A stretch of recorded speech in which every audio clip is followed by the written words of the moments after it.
first fire has burned 800 acres. It is 76% contained.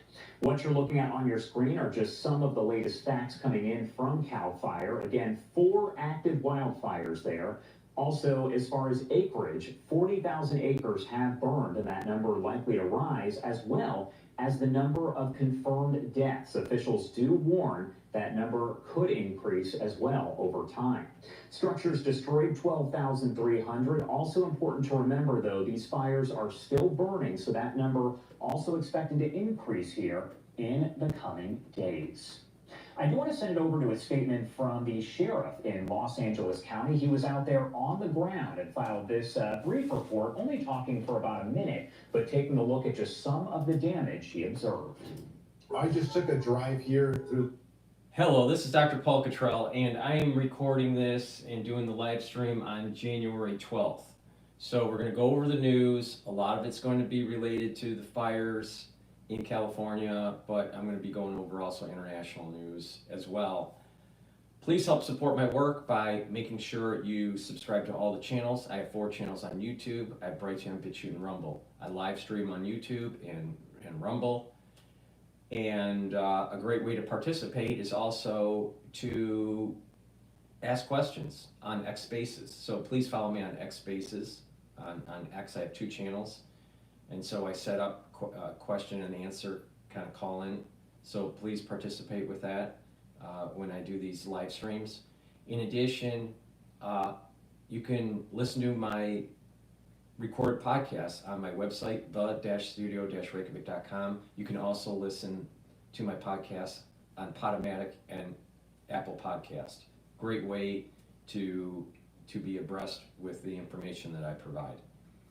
Another way to help support my work is to make sure you share the links and ask your subscribers, your followers, to subscribe to my channels. The 4 channels on YouTube, Brighteon, Bitchute, and Rumble, and follow me on X and GETTR. All the links are in this video and all my videos, so please help support my work. In addition, get the products that I offer. I offer lots of very useful, helpful ways to improve your health. All right. In addition, I have lecture series on pulmonology and immunology, so you can learn about the pulmonary system and immunology. Each one of those, each of those classes, you know, the whole class module for pulmonology is only $50, and then the other one for immunology is only for $50. You get lots of videos, lots of downloadable PDFs. You get a unique password, and you can log in as many times as you want and learn about pulmonology and immunology for only $50 for each of those modules. So it's a great way to learn about pulmonology and immunology. And you know, another great way is to donate, and you can donate through Stripe, PayPal, Buy Me a Coffee on my website, the-studio-reykjavik.com, or be a paid member to my Patreon channel. All the links are in the description of this video and all my videos. It's through the donations and the ones that subscribe to Patreon that allow me to create these videos that are for free for anyone to consume. So please help support my work, but better yet, also get the products that I offer. Let me just briefly go over a couple of the products before we start the video. I partnered up with Rainbow Herbals, and we've created these great multi-purpose deodorant bars for males and females. You can get it in peppermint, lavender, and tea tree, and in citrus. Again, these deodorants are dual purpose. You use them as a deodorant every day, but they also help to detoxify your body. Why? Because of the ingredients that are in them. It's made from essential oils from the Himalayas, extremely high quality natural ingredients. There's no aluminum and there's no baking soda in these deodorant bars. So get a couple bars for your household. It's for males and females. Help to detoxify your body and use it as a deodorant.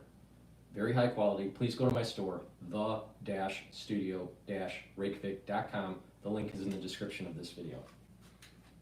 Another great product that people need to start paying attention to because of what they're spraying in the air, what they have sprayed on your food, the GMOs, the problems with packaged food, processed foods, The problem with the water supply, you need to detoxify your body.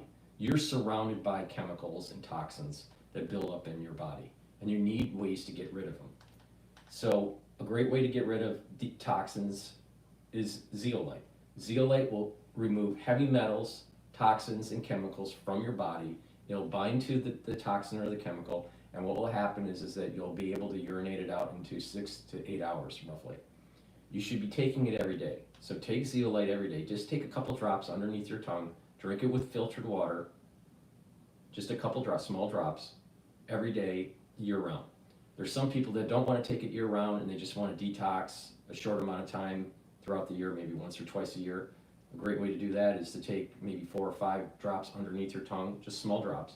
Drink the filtered water each day until the bottle is done, and then do that once or twice a year. It's up to you, but it is better to take it every day. So please go to my store, the-studio-reykjavik.com, and get the zeolite. This is a very high quality way to detoxify your body. And guess what? You're surrounded by a lot of chemicals. So make sure you filter your water, make sure you reduce the processed foods that you eat higher quality foods, and also clean your household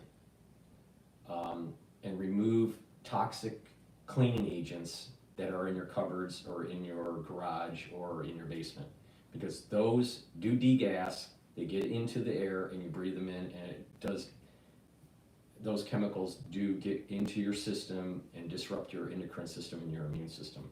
So it's about reducing as much as you can the intake of these toxic chemicals, and then taking things like zeolite and detoxifying your body and eating healthy and improving your health, that will allow you to go through this whole detoxification process. But detoxifying your body is really important.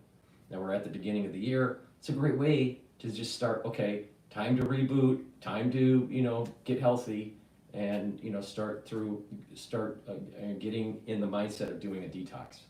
So please go to my store, the-studio-reykjavik.com. I'll be talking about other products that help the detoxification process and help to boost up your endocrine and your immune system later in the broadcast. All right, let's go to live now about the fires. Now, I do have a take on this. I did a post on X about LA, and a lot of people don't realize that there's not going to be a quick rebuild. Lots of infrastructure has been destroyed. It's going to take years to fix the infrastructure. That's electrical, that's gas, that's water, right? So infrastructure has to be rebuilt.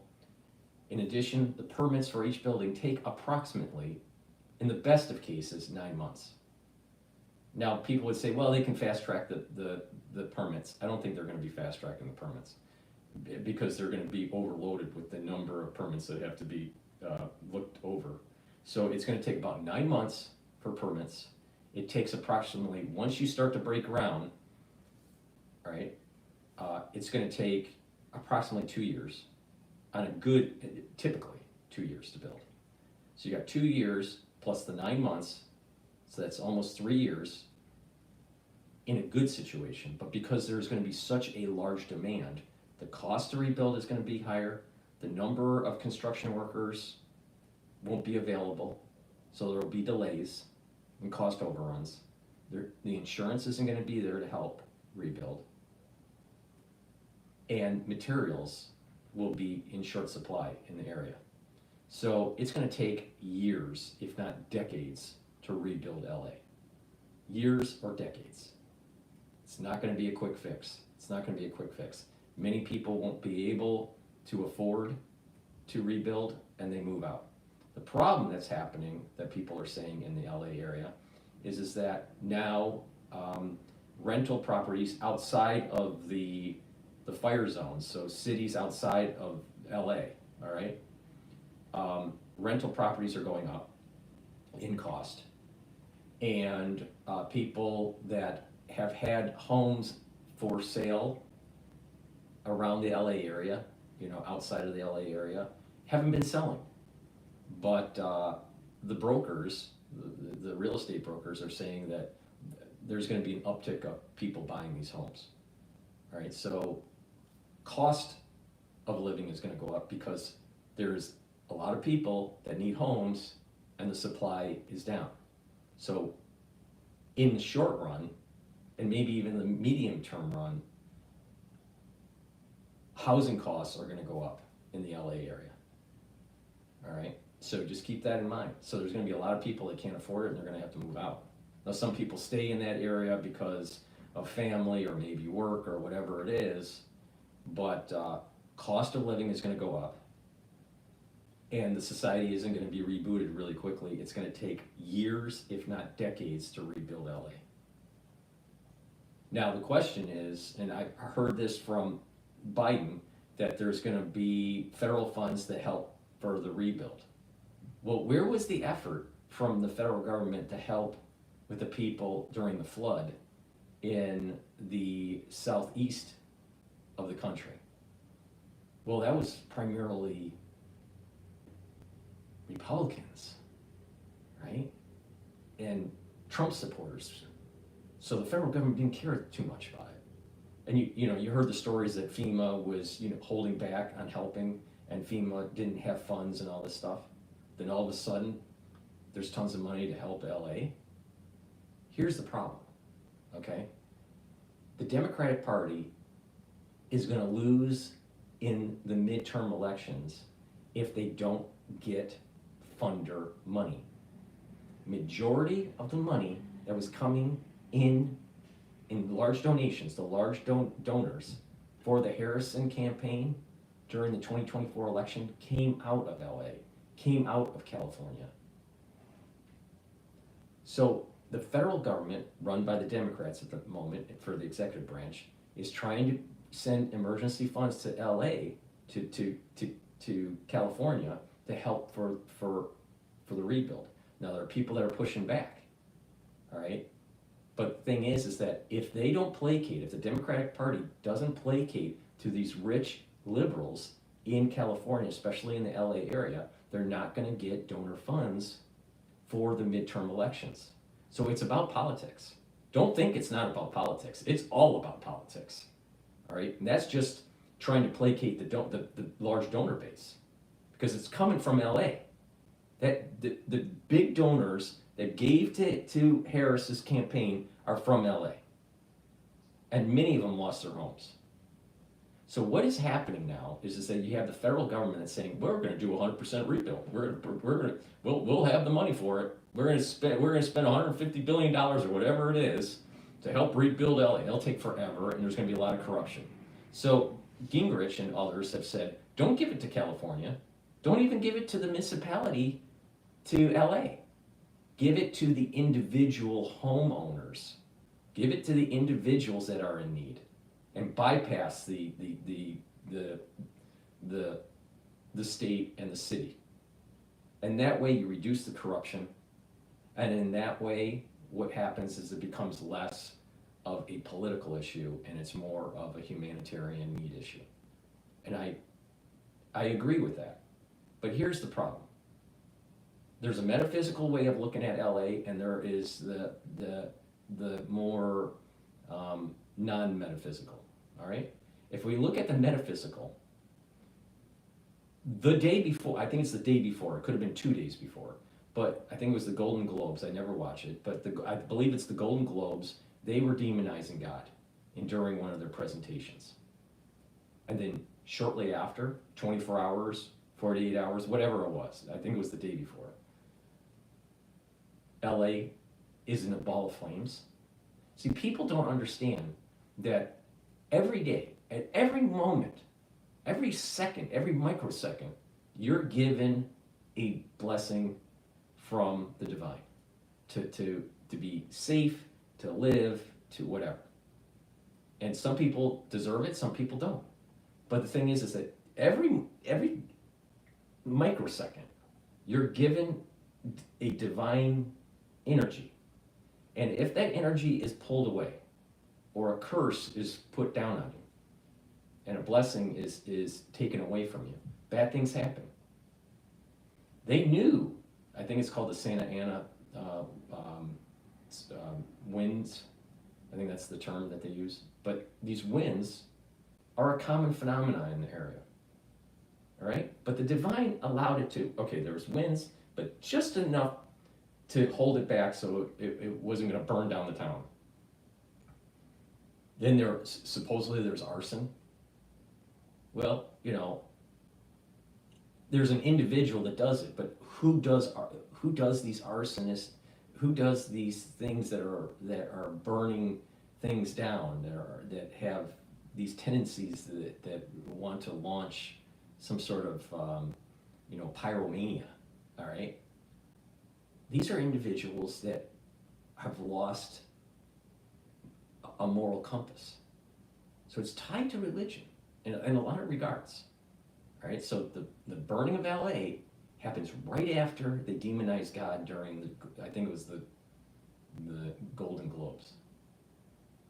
All right, so there was a curse that came away from it.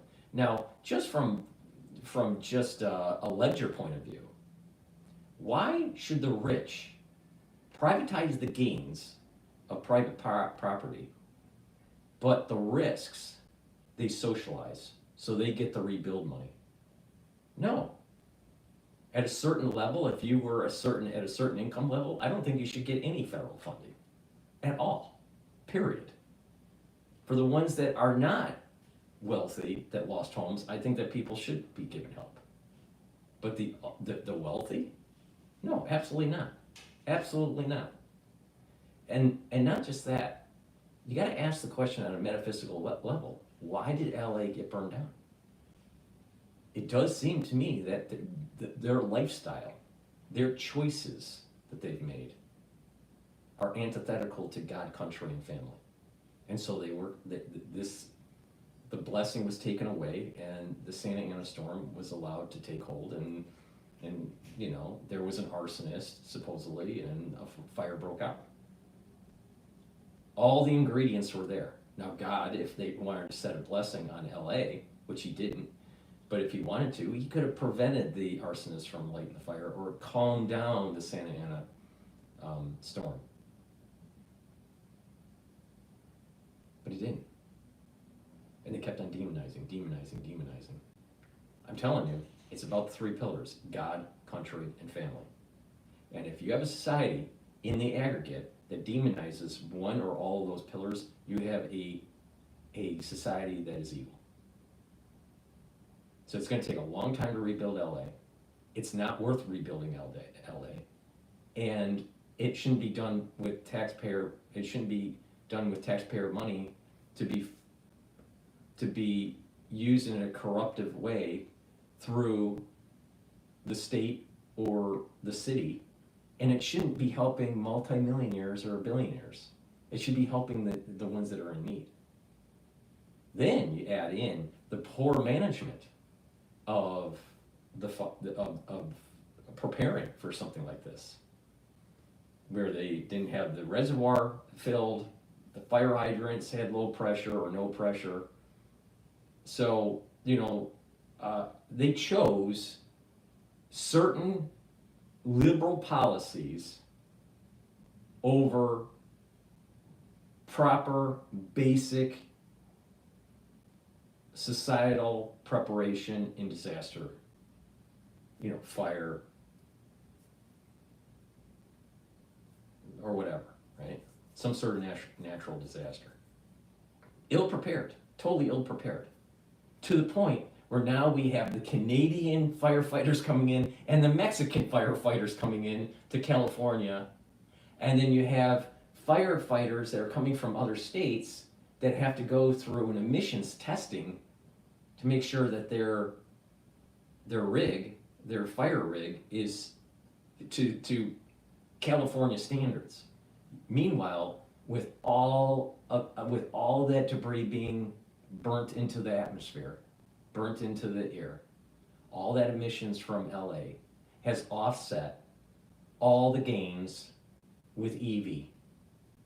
All of it. So what's the point of even the emissions for the fire rigs coming from other states? the liberal mind is literally destroying this country. And this is why, sometimes you just need, because of poor policy, you need for the society to fail instead of trying to prop it up. Now, for the ones that are rich, they shouldn't be getting help from the government at all. They should rebuild themselves. But the thing is here's where as I said, here's where the politics comes in. The Democratic Party needs that donor money from the LA area, the rich aristocracy, that aristocracy that's coming, that celebrity world from LA feeds the Democratic machine. And in the last election cycle, it was in the tune of around $1.5 billion.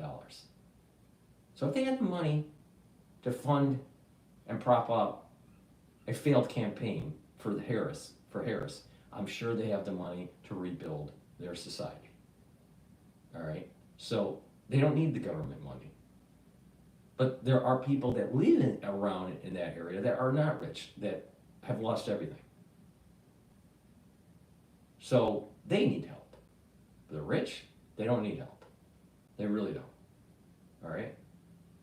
So, just from bad policy, bad societal policy of the liberals created an environment that set in motion to not be able to handle a disaster. And a disaster happens, and voila. And that's independent of if you believe in the metaphysics of this. I personally think that there is a metaphysical component to this, that society demonizes God, country, and family so much in the aggregate that it was cursed. And, I warn people that after October 7th, 2023, that, America is going to be cursed and blessed. And it depends on what side you want to go on. And it goes back to the soul roots, and I've said this multiple times. There's the Jacob soul root and there's the Esau soul root. And when Esau splits and part of Esau turns positive, part of Esau turns negative.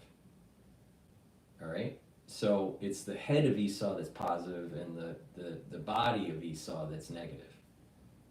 So, but the reality of the situation is that America as a country, there is a soul root that feeds the country its source of energy and its source of blessing and curse. All right? And it's a mixture of Jacob and Esau.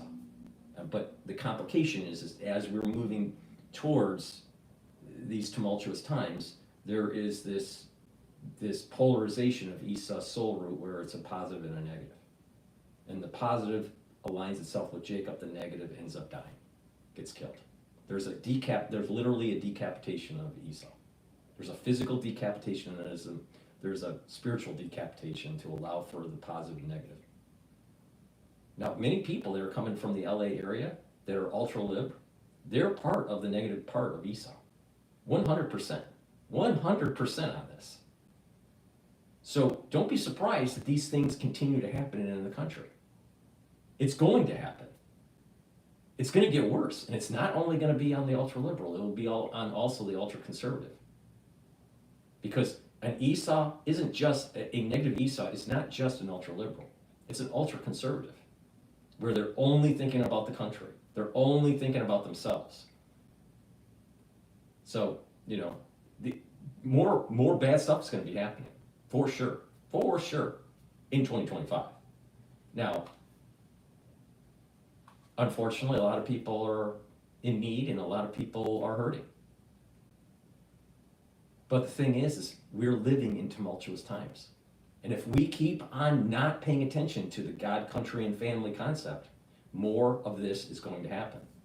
And if people that are aligned to Esau, with their soul root, is more aligned to Esau, you got to pick what side of Esau you're gonna be on. You're gonna be on the positive side of Esau, or you're gonna be on the negative side of Esau. Some people are on the side of Jacob. They don't have to worry about it. Some people are on the side of Ishmael. They're not gonna have to worry about it because Ishmael and Jacob align. So the brothers of Abraham aligned to fight Esau, but only the negative side of Esau, because part of Esau actually repents. That's the positive Esau. So many people in the United States, many, are aligned with Esau. Now the question is, and it's through free will, are you going to be part of the positive side or the negative side? Esau's getting decapitated. So what side do you want to be on? But people won't pay attention, and more of this will happen. All right, so let's go to the update from Live Now. So folks can get a better look at it. Can you explain to me, and you'll see it in a second, essentially what we are looking at?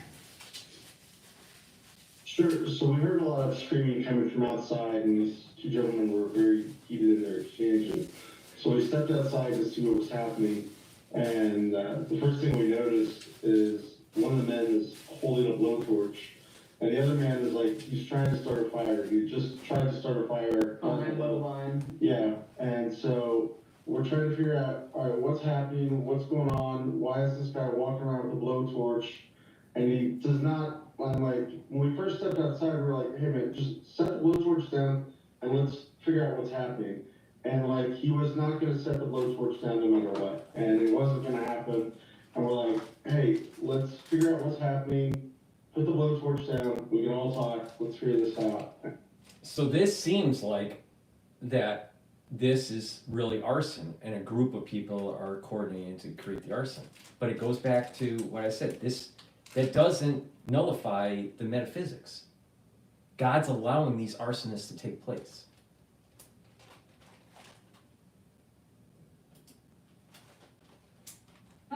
The neighbors all coming together there. You see everyone come together and do what they can to essentially hold this guy until police get there, because there is a chance that he could have taken off running. What did it mean to see all of the neighbors kind of come together here? I mean, that's the upside of the crisis is you get everyone kind of coming together and trying to watch out for your friends and your neighbors and work as a team and try to keep your children, your family safe. And then you start asking, well, there were these fires at the greeneries and at the butcher shops last year and the year before. There's an attack on our food storage. Are there cells that are attacking America? And the chances are the answer is yes. Now, where do these cells come from? Probably because of porous border. Now, that goes all the way back to ultra-liberal policies. Again, if you demonize God, religion, and country, you're going to have problems. So we probably have cells that are going on, that are attacking America. Los Angeles County. Chris and Kim, thank you so much for taking the time to join us here and discuss just a little bit And I'll more tell you about what, this video. this is not the 9/11, but I'll tell you, because of the porous borders, we are approaching a 9/11 moment.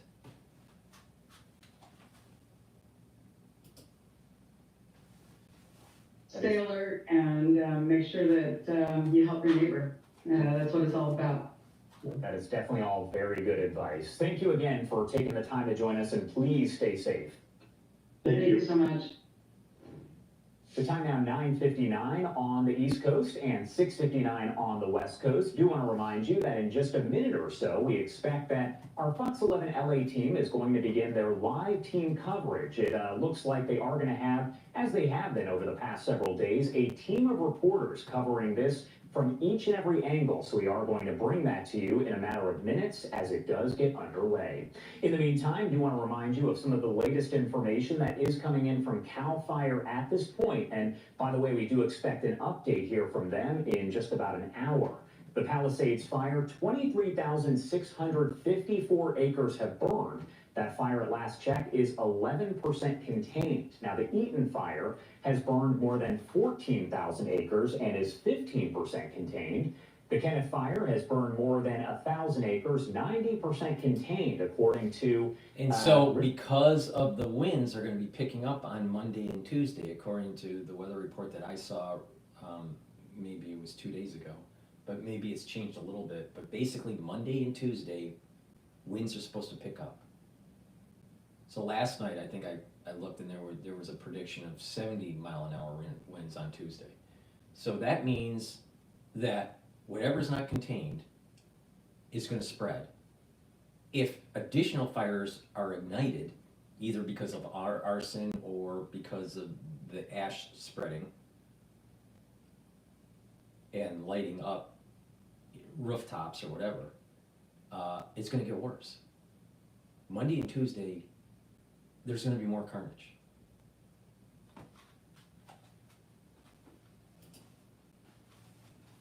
Fire, where firefighters are slowly gaining the upper hand. Here's more on the devastating and relentless Palisades fire. It has taken the lives of at least 5 people.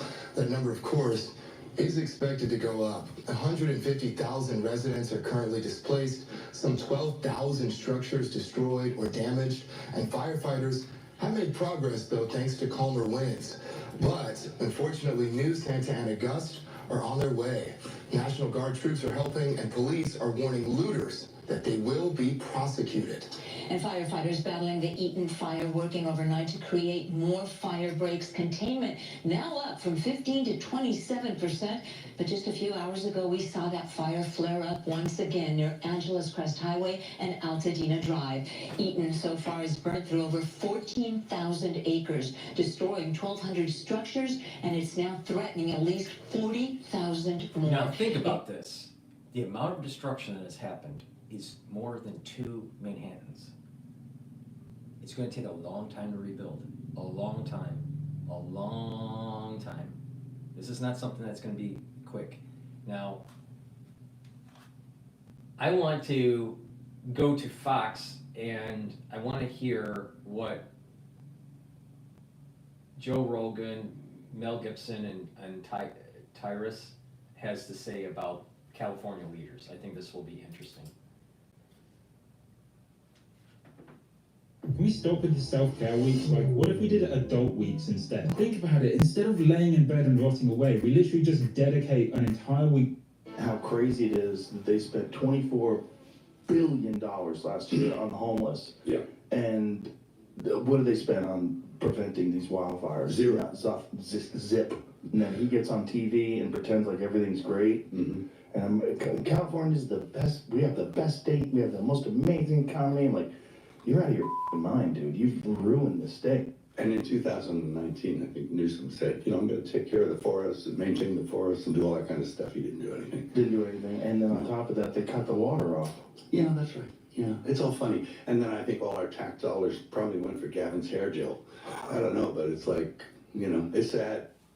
Mel Gibson and Joe Rogan talking about the states. I think Mel Gibson left. Oh, actually, all his stuff burns. Now he's going to make a decision whether he wants to get out of there. It's devastating. Over 10,000 structures, so many homes, lives, neighborhoods just gone. And you say to yourself, well, there's some things called natural disasters. You got Sandy, nobody's fault, but we're ready. Then you have hurricanes hitting North Carolina in the mountains, unprecedented. It's no one's fault, but are you ready? I don't think that governor did a great job, especially compared to the governor in Florida, Governor DeSantis. Does anybody think that Gavin Newsom and Mayor Karen Bass were ready? We find out about these huge water tanks. They say the first water tank was out in a few hours. The second one out by the end of the day. The third one was out by the next day. And by Thursday, there was no water in Pacific Palisades for firefighters to even open up the hydrant, so they stopped. Please don't tell me that you had a plan. Don't. Joining us now, Tyrus, Fox Nation host, author of Enough Said, daily panelist, and sometimes host of Gutfeld, host of Maintaining Tyrus on Outkick, and also he's got some events coming up too. He's stand-up comic. Tyrus, welcome back. Always a pleasure, D. So Tyrus, we wanted to open up with Rogan and Mel Gibson, just talking about the incompetence on the West Coast. Outside Katrina, do you ever remember more anonymous feeling, more of an anonymous, unanimous feeling that these executives are over their heads and unprepared? Well, I think New Orleans echoed that as well, unfortunately. I grew up in California. I moved to California from Boston when I was, I think, 8. And from the day I can remember, every year there was fire rules and wind rules. You wouldn't make a fire camp. You wouldn't go camping during the windy season because you can't make a fire. There was never fireworks. You had drills. If you saw somebody lighting matches, you were supposed to report them. So it's not like this isn't something that Californians grow up with and understand. And it's not like that we haven't had issues in California with fires over the past decade. What's shocking is the level of incompetence and arrogance from these officials, that they spend so much time on DEI stuff and diversity stuff and dumping millions and millions of dollars into the homeless situation. Adam Carolla made a great point. There's hundreds of thousands of Californians that are literally homeless now, and yet they're not sleeping under freeways and in tents. They're part of the community. They have family, friends, and they're able to find places to go. They're able to evacuate places to go. So there's a complete disconnect with you're dumping money on a group that doesn't necessarily want to be helped in that way because they're either a drug addict, a criminal, or suffering severe mental health.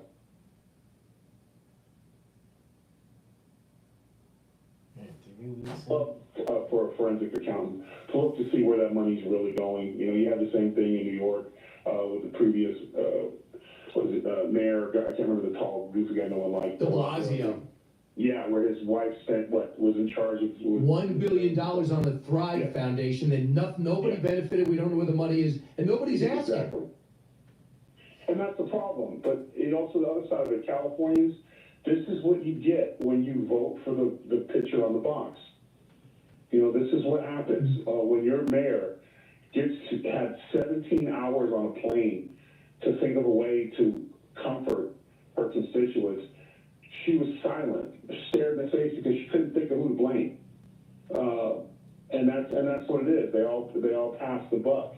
And Newsom, I think the most telling video was the lady who ran him down as he was trying to get away from her, trying to get in his car. His hand was on the doorknob, and she turned the corner, and then he tried to tell her that he was on the phone with the president, and then she said, "Put him on speaker," and he lied right to her face. Yeah, he goes, I can't get through. I can't get a signal, so I have to go.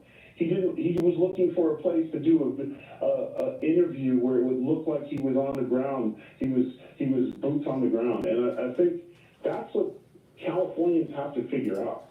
You need to stop. My take on this is that you have an individual, Newsom, and city officials that are corrupt, that don't really care about helping people, but it's all about their political climbing of the ladder. And you create an environment where you're not prepared for an emergency like this, and you have a society that demonizes God. You have a society that demonizes country, and you have a society that demonizes family. Don't be surprised that those are all the ingredients for a major disaster. And it's going to get worse. Monday and Tuesday, it's going to get worse. And they don't think about it. They're looking for help by the federal government, but they've demonized the federal government. They've demonized the government that's coming in, that's going to be trying to help them, all right, on January 20th, they're demonizing. And even Adam Schiff is worried that Trump is going to punish blue states. You don't have to worry about Trump punishing blue states. You have to worry about God punishing blue states, because your ultra-liberals are antithetical to God's principles. But it's created an environment where a black swan can happen. Something low probability, high impact, boom. LA is destroyed. It's done. And it's going to take many years to rebuild. It's done. It's gone. Done.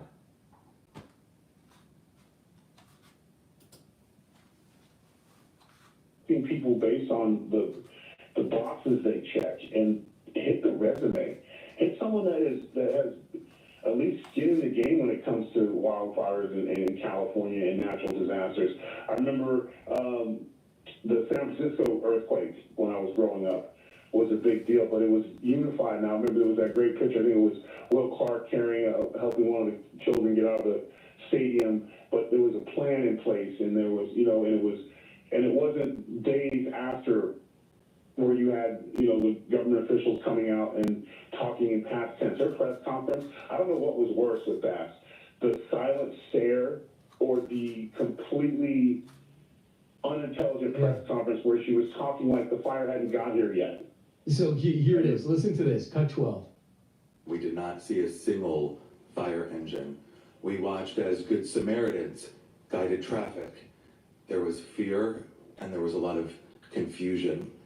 You were out of the country at the time. What explains this lack of preparation and rapid response? Let me just say, first and foremost, my number one focus, and I think the focus of all of us here with one voice, is that we have to protect lives, we have to save lives, and we have to save homes. Rest assured that But that's only after the fact. They should have had that mindset before the fires. But they were focused on other things. And these people that are in these high positions are making a lot of money per year. And they have failed. And what it is it's DEI. DEI. The problem, like I said back in 2023, ultra liberals are going to be eating their own tail. Their policies, their protesting, their way of life is going to eat their own. And it's seeing it happening right now.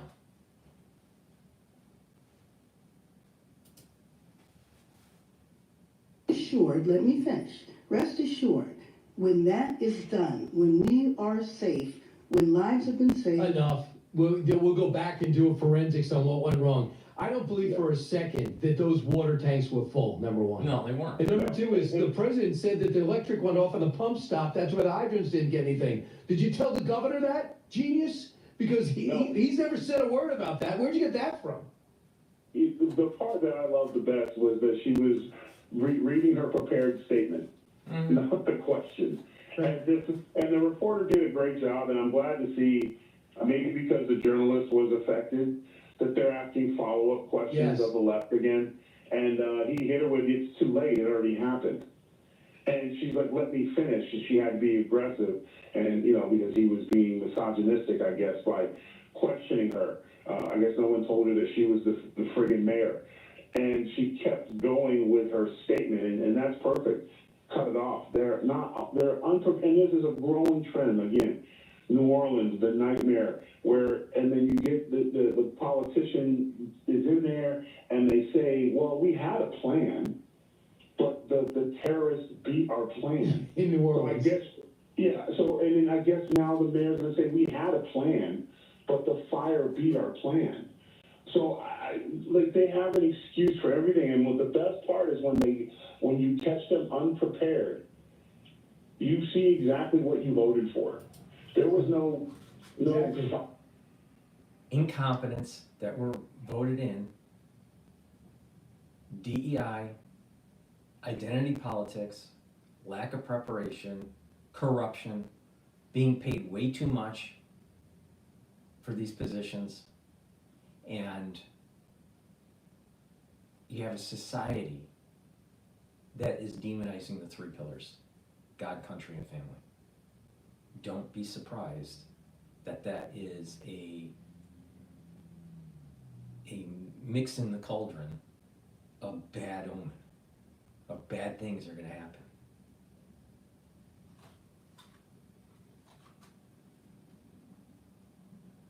It's terrible. It's so sad. It's so sad, and it has to happen like this. But you know what?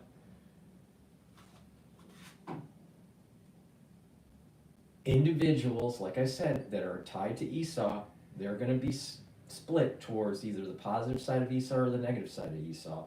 And many, not all, but many of the people that are ultra lib in LA, they're of the negative soul root of Esau. and they're being punished. They're being punished. Right? It's going to get worse.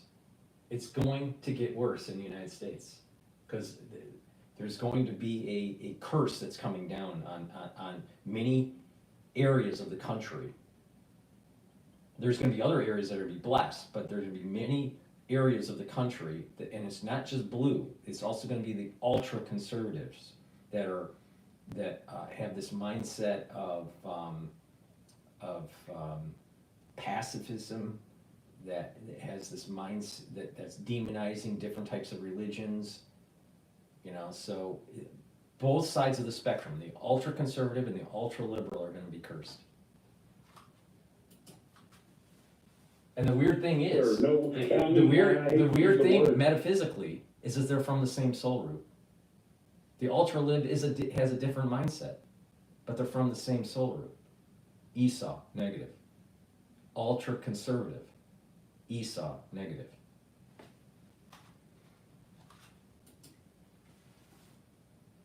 No firing her like we're going to fix this, and I've been on the plane for what were you doing on the plane for 17 hours that you couldn't come up with a way to say you were sorry? I mean, the only thing we didn't get was their patented thoughts and prayers. So, which by the way, I can't even hear again, but I want to say this. Karen Bass declared a state of emergency, then went on a 17-hour plane ride to a country that only could benefit her, because nobody in Los Angeles wants her to go represent LA in Ghana during an inaugural. No. And one of the reasons she wasn't the vice presidential nominee over Kamala Harris, because she had this little communist problem. She seems to like Castro, seems to love Chavez, and they go, well, that's going to be a tough shot to get out of. We'll probably have to pick Kamala Harris. This woman is a mess. You know, sometimes, Tyrus, there are things you can try really hard at. You just don't have the proclivity. You don't want me working on your house. You definitely don't want me changing your oil. And I'll try, but I'll do a bad job. She should not be a politician. Neither should Harris. Whatever you think about Elizabeth Warren, she's a politician. She can speak. Whatever you think about AOC, she knows what she's doing. You might not agree with her, but they're doing the right thing in their life.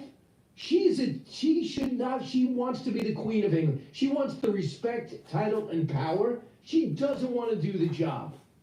It was given to her based on, again, the boxes, and you hate to, but here's the thing. Even if I knew that you were working on my house, but your effort was there, like, listen, I don't know a straight angle from a circle, but I'm here and I'm going to get somebody that can do this. I'll search, I'll have my people find. There's an effort there. But again, as mayor of California, your two biggest issues is fire and crime. And they have failed miserably at that. And one of the biggest problems during these fires that are still, I think, last time I checked, I think they were at 6% contained. Depends on, there's like 6 different ones. Some are doing, there's some doing better than others. Yeah, but it's the looters. It's the criminal element that is now scourging, looking for these houses that are left, and banks that are, and again, because they're emboldened. They could go into Beverly Hills with a hammer and go on a shopping spree, and no one could do anything. And now they're, and then here's the problem is that these homeowners are now wanting to risk their own well-being to go protect what's left of their home from other Californians. Like, this is the state of anarchy that the state that I love, that I grew up in California. So now, not only do you have bad policy because of ultraliberalism, not prepared, the curse, if you believe in this whole concept of the metaphysics, the curse that came down, and then because of the lack of morality in the society, you have to worry about the theft. And you wonder why these things are happening to certain areas of the country.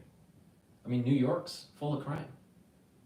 The problem is that many people in New York are ultra-liberal, and they have these policies that are hurting the society. The same thing's happening in LA. The same thing. So, fix the crime. Stop the porous borders. Get the drug addicts off the street.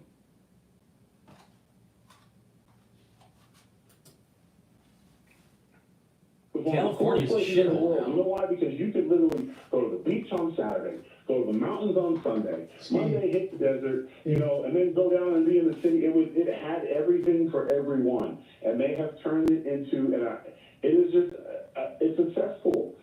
Venice, the place where I got my big break, and where I trained to lift weights, and it was one of the places where I got my big break in entertainment and stuff. I can't bring my kids there to show them the wall with Arnold Schwarzenegger and Lou Ferrigno and all, you know, the great and the actors and the history, because I got to walk through Homeless Row to get there, and I'm not subjecting my kids to that. Bus stops are hotels, and you know, you see the drug addicts everywhere. It's horrible. Right. So when you've let this place, at one point, Dr. Drew was concerned about bubonic plague in California. So, I mean, this is what these guys have done, but there's never eyes on it. New Orleans, even worse. No one ever questioned the mayor is corrupt. The lady has a career of an ineptness, but they always seem to find each other, and now we've had horrible things happen, and their best answer is, well, President Trump's making it political. You're damn right it's political. Well, you know what they say. You know what they say about addicts. You got to hit rock bottom. You have no other options. Then you got to make choices. Yeah. This could be the rock bottom where people turn around and say, as Justine Bateman said last night to Jesse, he goes, "We got to stop looking at an R&D next to their name and look at competence." And I look at this guy Rick Caruso. I can't do his unauthorized biography, but do you know he was president of Water and Gas, as well as being a self-made multimillionaire? Don't you want that guy? Do you know that he hired his own firefighters, whatever you think of that, and just in case to take care of Pacific Palisades, whatever his community is that he bought and now rents, and what they made is his own condo center? Do you know not one of those buildings burned? Because they said, listen, you don't want me as mayor, that's fine. But if I'm going to go back to my business, I'm going to make sure my people survive any calamity. So he had his private firefighters. He said the whole water system in Antiquatum is under financed, and he knew it. Hey, people of Los Angeles, you had your choice. They're both Democrats. You could have had the business executive, or instead you have the failed congresswoman, and you got her. Go at it, and now you got the results. Hopefully, people make some decisions on competence. I appreciate you joining me. When are we going to see you again, Tyrus? I think I'm back in the airways, I think Tuesday. And tonight I've got a stand-up show in Connecticut. Is it sold out? Where is it? Yeah, it's sold out. All I know is I have about 45 events. So I know I'm in Connecticut tonight and New Hampshire tomorrow. Where do we go to see you on stage? What website? You just hit my Twitter up or my Instagram. Okay. And you... Okay. And I'll have all the dates and... Before we go to another video, please help support my work by going to my store, the-studio-reykjavik.com. The link is in the description of the video. It's the-studio-reykjavik.com. Taking a probiotic is really important for your health, your overall health. I have it in a veggie cap form and a powdered form. I prefer the powdered form because I just mix it with soft foods like hummus or yogurt or whatever. You can also mix it with just filtered water. But you can get it in the veggie cap form or the powdered form. A good probiotic is really important for your overall health because you want to repopulate your gut with a good gut biome to be able to break apart your foodstuffs and to be able to absorb those nutrients. In addition, by taking a good probiotic and improving your gut biome, you're going to improve your immune system. You're going to improve the mucosal lining in your gut. You're going to reduce leaky gut syndrome. You're going to have a thicker mucosal lining, just more improved. You're going to have better metabolism. You're going to have better mood. You're going to have better mental clarity. And you're going to also have a better communication between your liver and your gut. Your liver detoxifies your body. If you have an unhealthy liver, it's problematic. All right? So good gut biome also helps with the liver. In addition, having a good gut biome will help with your skin, with your hair, with your nails. You can see manifestations of a bad gut biome by looking at people's skin. So please go to my store, the-studio-reykjavik.com, get the powdered version or the veggie cap version. Take it every day, improve your gut biome, and improve your health and your metabolism. And by bringing down that inflammation, you're going to be improving your immune system. Another great product that I have on my store is the structural nano silver soaps. So go to the store, get a couple bars of the charcoal tea tree. It's very high quality, way better than anything you're going to be getting from Procter & Gamble. So please go to my store, the-studio-reykjavik.com, and get the structural nano silver soaps. Get a couple bars for your household, very high quality. And another great product that I have, when you get older, you start to atrophy muscle. All right, around age 40, you start atrophying muscle. So it's important to do some resistance training, but also proper supplementation. And that proper supplementation is Myotrol. Myotrol will help you build muscle and also maintain muscle, especially when you're older. It also helps to improve the mitochondrial health, so you have more ATP. You need lots of ATP to maintain muscle. In addition, if you're an athlete, either young or older, taking Myotrol will help to improve your strength and musculature. This has flavonoids, polyphenols, and lignans. So it has antioxidants. It's going to bring down inflammation. It's going to improve your mitochondrial health and help build your muscles. This works really well with gladiator barley, which is a protein, and this stacks really well with Boomer Boost. So please pay attention to the stacks, but you can take Myotrol by itself to help build up muscle, but it works really well. There's an added benefit when you mix it with Boomer Boost and gladiator barley on my store, the-studio-reykjavik.com, especially if you're an athlete. It's really important. When you're older, you need to maintain muscle.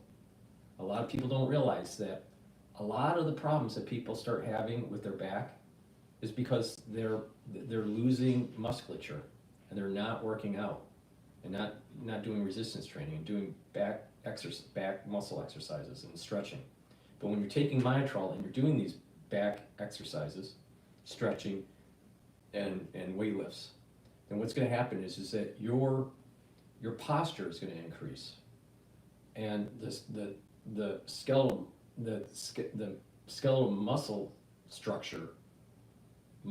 skeletal structure will improve, your posture will improve, and what will happen is you're reducing the chances of, that shrinking of the vertebrae, collapsing the vertebrae, and you curling forward. All right. So when you look at people that are older in geriatrics, they're shorter and they're move forward with their back.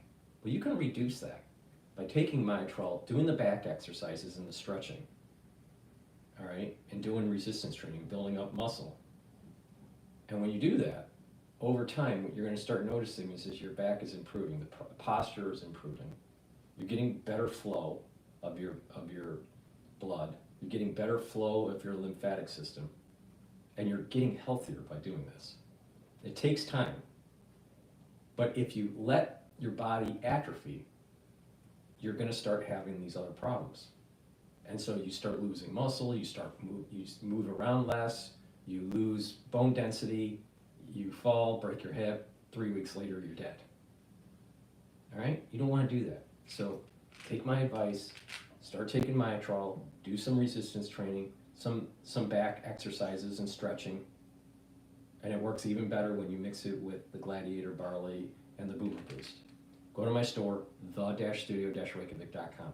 Now, if you don't want to take my advice, just look at people that are older, that don't do these types of things that I'm talking about. Supplementation and exercise and moving around and stretching. Those types of geriatric patients, they all have very similar problems. They have gait issues, they're shrinking, their curvature of the back is increasing, and they have bone density loss. It's up to you. Pay attention or don't pay attention. But you pay attention, you're going to be much healthier in your geriatric years. You don't pay attention, you're going to have problems. Okay, I want to also play how crazy it is that they spent. I want to play, there was a video of Adam Schiff saying that Trump was, maybe I lost it here, hold on.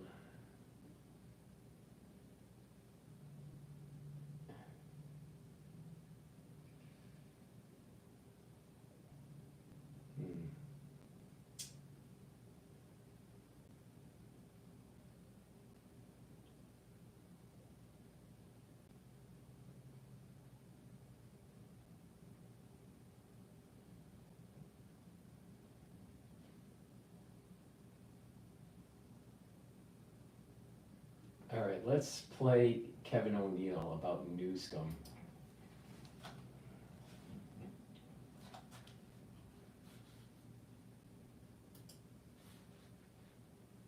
DS01 is the best probiotic on the market. Kevin O'Leary joins me now. Kevin, welcome back to the show. Always good to see you. You just joined Project Liberty's bid to buy TikTok. Now, let's suppose you're successful. What would you do with it if you get it? First of all, strip out the Chinese spyware. That's by the mandate of the order of Congress. But there's so much more potential for this platform in terms of how user data is treated.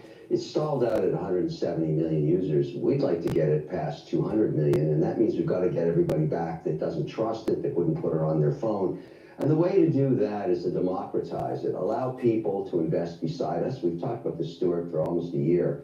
And we've set that site up now. It's wonderfultiktok.com. You can register your interest. Come into the deal at the same price I'm getting. Number two is make the data owned by the user so that you, if you don't want to share it, you don't have to. But if you do, become our partner and get paid for that. So all of a sudden, all these users find a very sticky platform that's democratic, that's secure, and they get paid. For example, I'm not interested in car ads.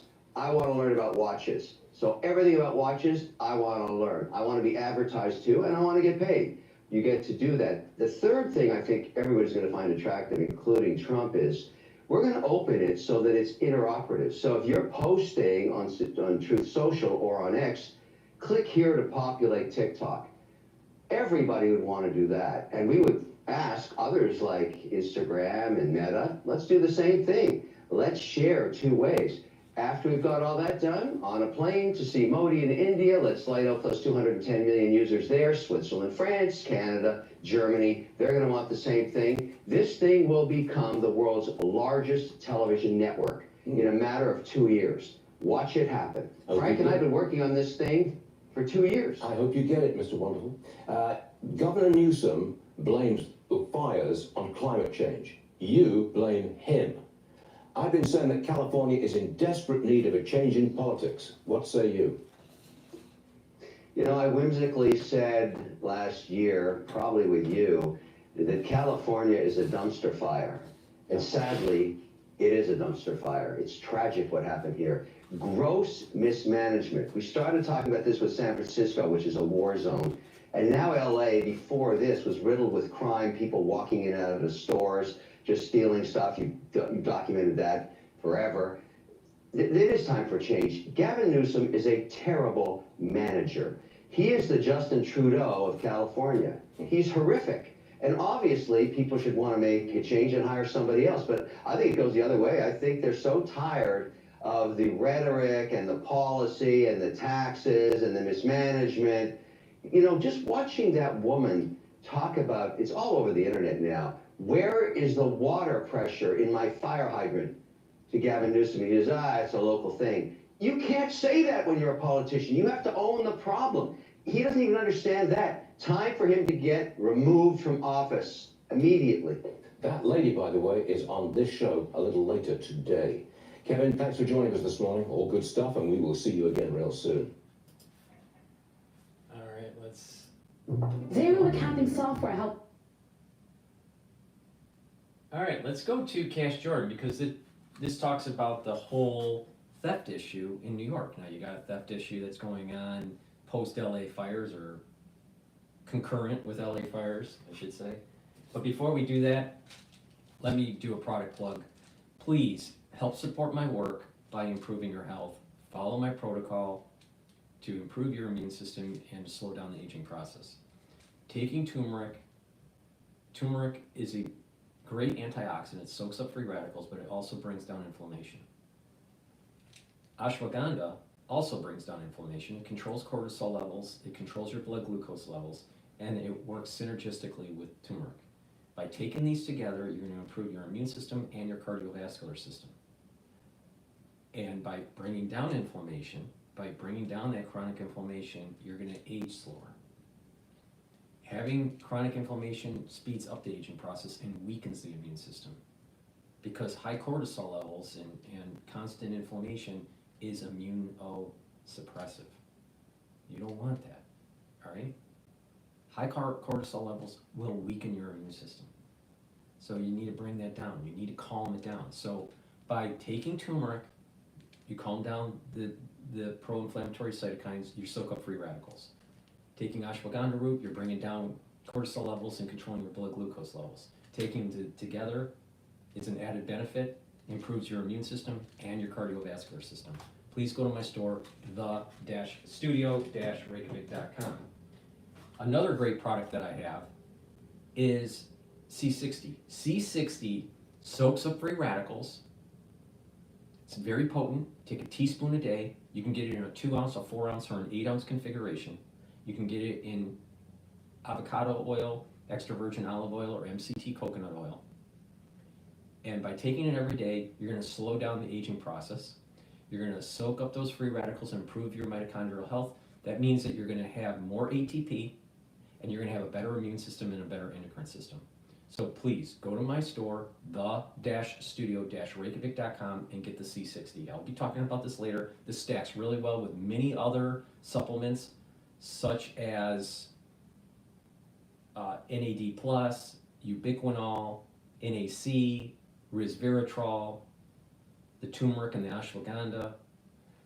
I have 3 pillars for the core, and then you add additional supplements. The 3 pillars are neutralize pathogens with structural nanoslowers, soak up free radicals with C60 and strong antioxidants, and bring down inflammation by taking the turmeric, the ashwagandhas, and the lignans. By doing that, you're going to improve your health, you're going to improve your immune system, and you're going to slow down the aging process. So please go to my store, the-studio-reykjavik.com, and get the C60 in avocado oil, extra virgin olive oil, or in MCT coconut oil. Take a teaspoon a day. All right, let's go to Cash Jordan here. The NYPD is looking for several suspects in a drugstore burglary pattern. Police say these suspects were involved in 8 different incidents where they tried to break into pharmacies by breaking their glass doors or rolling down those heavy security gates. Great, just what we need, a new robbery pattern targeting pharmacies in New York, many of which are having problems staying open. With Walgreens, CVS, and Rite Aid closing a combined 40 locations in 2024 alone, leaving New York with about half the number of pharmacies it had just 10 years ago. Before our leaders thought it would be a good idea to stop sending thieves to jail where they belong. We've spoken to several managers at various drugstores around New York City. Though none would go on camera, all tell us they've seen an increase in thefts. Millions of dollars in stolen goods seized in Queens and put on display for the cameras. The thieves had an eye for cosmetics, beauty products, designer clothing, and accessories. The shoplifting concerns are part of a growing trend in the city, but due to current laws, many of those arrested were released back on the streets to do it again. This man just came in, grabbed a whole bunch of makeup stuff that was on the side, and just ran out. Security tried to stop him, but he was already gone. Raphael and Sean Martez have been getting their prescriptions filled at this Walgreens for at least a year. They believe shoplifting played a role in the store's closure. They have it locked up because sometimes they get boosters that come in there and steal their stuff. I don't know if they're stealing it from here, they're stealing it from another place. To sell it here? These plexiglass screens and all these other inconveniences creates additional friction, and friction is the death of retail. And it's like nothing is being done. So do you feel like it's getting bolder? Yeah, it definitely is getting bolder.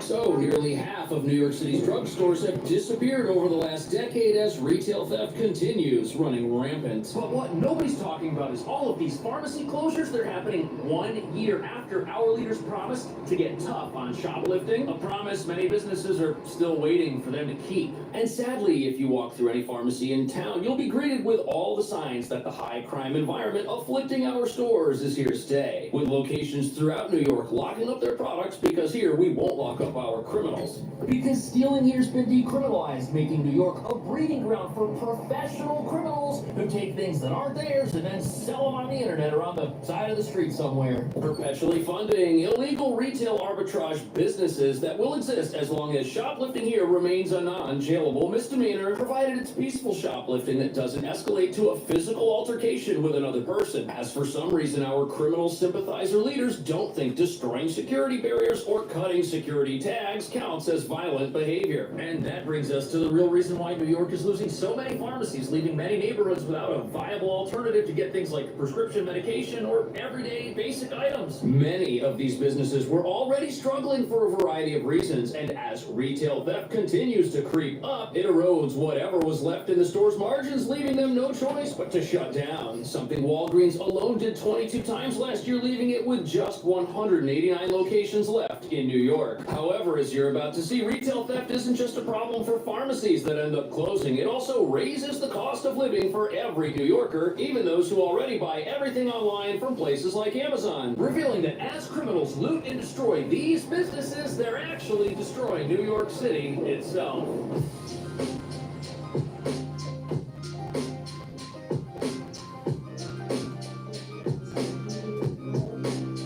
So New York City has obviously got a lot of former retail storefronts that have been shut down. But if you want to see what out-of-control retail theft is really doing to the city, take a look at the stores that are still open. Like this one, where pretty much everything is locked up behind plexiglass, except for low-demand products nobody's buying right now in New York, like sunscreen. Look at this. Even the picture of the product that is here, so you don't steal the actual product, even it's locked up, so you don't steal the picture. But on top of all this in-store security, you'll also see something else, a blinking camera array on top of this CVS, with flashing lights meant to scare criminals into thinking the police could be inside, or at least watching. But sadly, none of this security is having the intended effect because our stores are still shutting down. It's terrible what's going on. Raphael and Sean Martez have been getting their prescriptions filled at this Walgreens for at least a year. They believe shoplifting played a role in the store's closure. I have seen it happen right in front of my face. This man just came in, grabbed a whole bunch of makeup stuff that was on the side, and just ran out. Security. So, as you can tell from all this security plastic, these places are getting robbed constantly, sometimes right in front of paying customers. And look at all the cracks around this product locker here on this Tide. It's almost as if somebody tried to tamper with this and break through it to get at the products underneath. And before we get into the unstoppable proportions this crime wave has now reached, look at who the real victims are from all this stealing. Now, of course, the store itself is a victim of crime, obviously, but the people who live near a place like this, they're the ones that suffer the most, because after a store like this is gone, where do they go to get the things they need and have relied on buying from it on a weekly basis? And what about the people that work in a place like this? Once it's gone, where are they going to work? Now, yes, every time a store like this shuts down over crime, the brand always says that they'll do everything they can to redeploy their workforce to other locations. But that just hurts everybody, because now the people who work at those other locations are going to have less hours because there's now a surplus of workers. If the workers that were at a store that closed can even get to whatever location they've been redeployed to. But even if the workers can get to the new location, so can the criminals. In fact, they ride around on the subway here for free because we don't care about fare evasion either. And that's the real problem here, because if customers need a new store to shop at and workers need a new store to work at, criminals,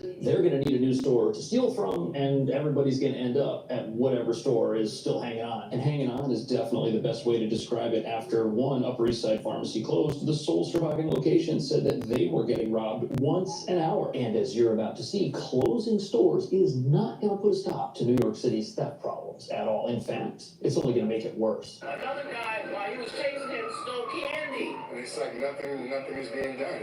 So do you feel like it's getting bolder? Yeah, it definitely is getting bolder. Walgreens said only economic headwinds are making it too difficult to come. So the reason it seems like theft is getting more out of control and thieves are getting bolder and more brazen is because they have to. You've got the same number of criminals, but now you've got fewer stores to steal from. Like this CVS right here, its theft problems definitely got worse after the Walgreens, which was across the street, shut down. When that happened, any crime that was taking place split between the two stores now all has to happen at just one store. And you can tell from the lack of rust and dings in the paint on these cabinets that many of them are a recent installation here. And not only are many of these aisles completely walled off on both sides, you've also got that blinking security camera. The store's literally doing everything it can to deter crime. And that's because any surviving store is under more pressure now than it's ever been. And there's no way out from any of this. Unless, of course, laws were to be passed that made crime again. But since that's not happening, every single thing you see here are the last moves of a store that probably won't be here forever. But you know, the real problem is all of this product security. It doesn't just deter thieves, it also deters customers. These plexiglass screens and all these other inconveniences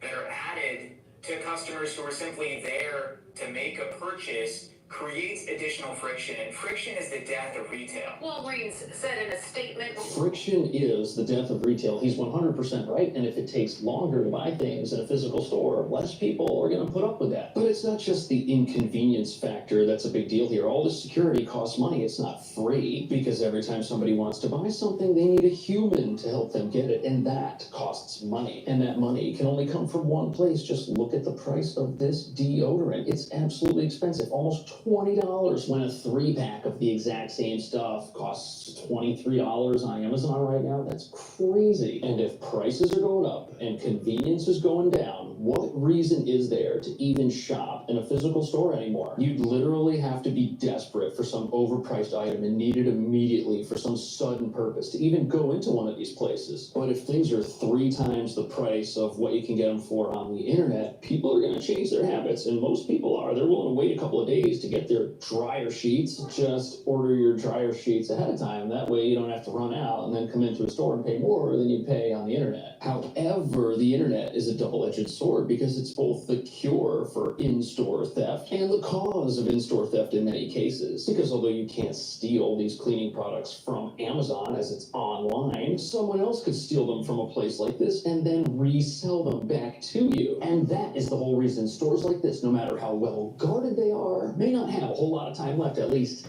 in this city.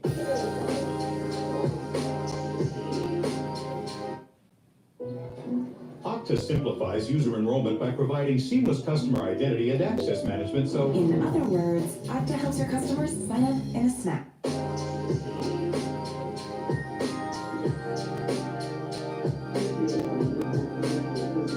So this right here behind me is probably the most well-guarded Walgreens in the entire city. Not only does it have security cameras, but we're in a brand new train station, which is being patrolled by National Guard troops, and exits are limited. You can't just run out of this place right through this massive front door and then be on the street. No, you're still in a facility which is being monitored. But even though you'll see a few more free-range products on the shelves of this particular store compared to the CVS we were just in, there is still a lot of progressive plexiglass in here, that's for sure. Because sadly, even a place like this is not immune to theft. as long as there are resale markets that are not held accountable for the sale of stolen goods, then this kind of conduct is only going to get worse. Here's how it works.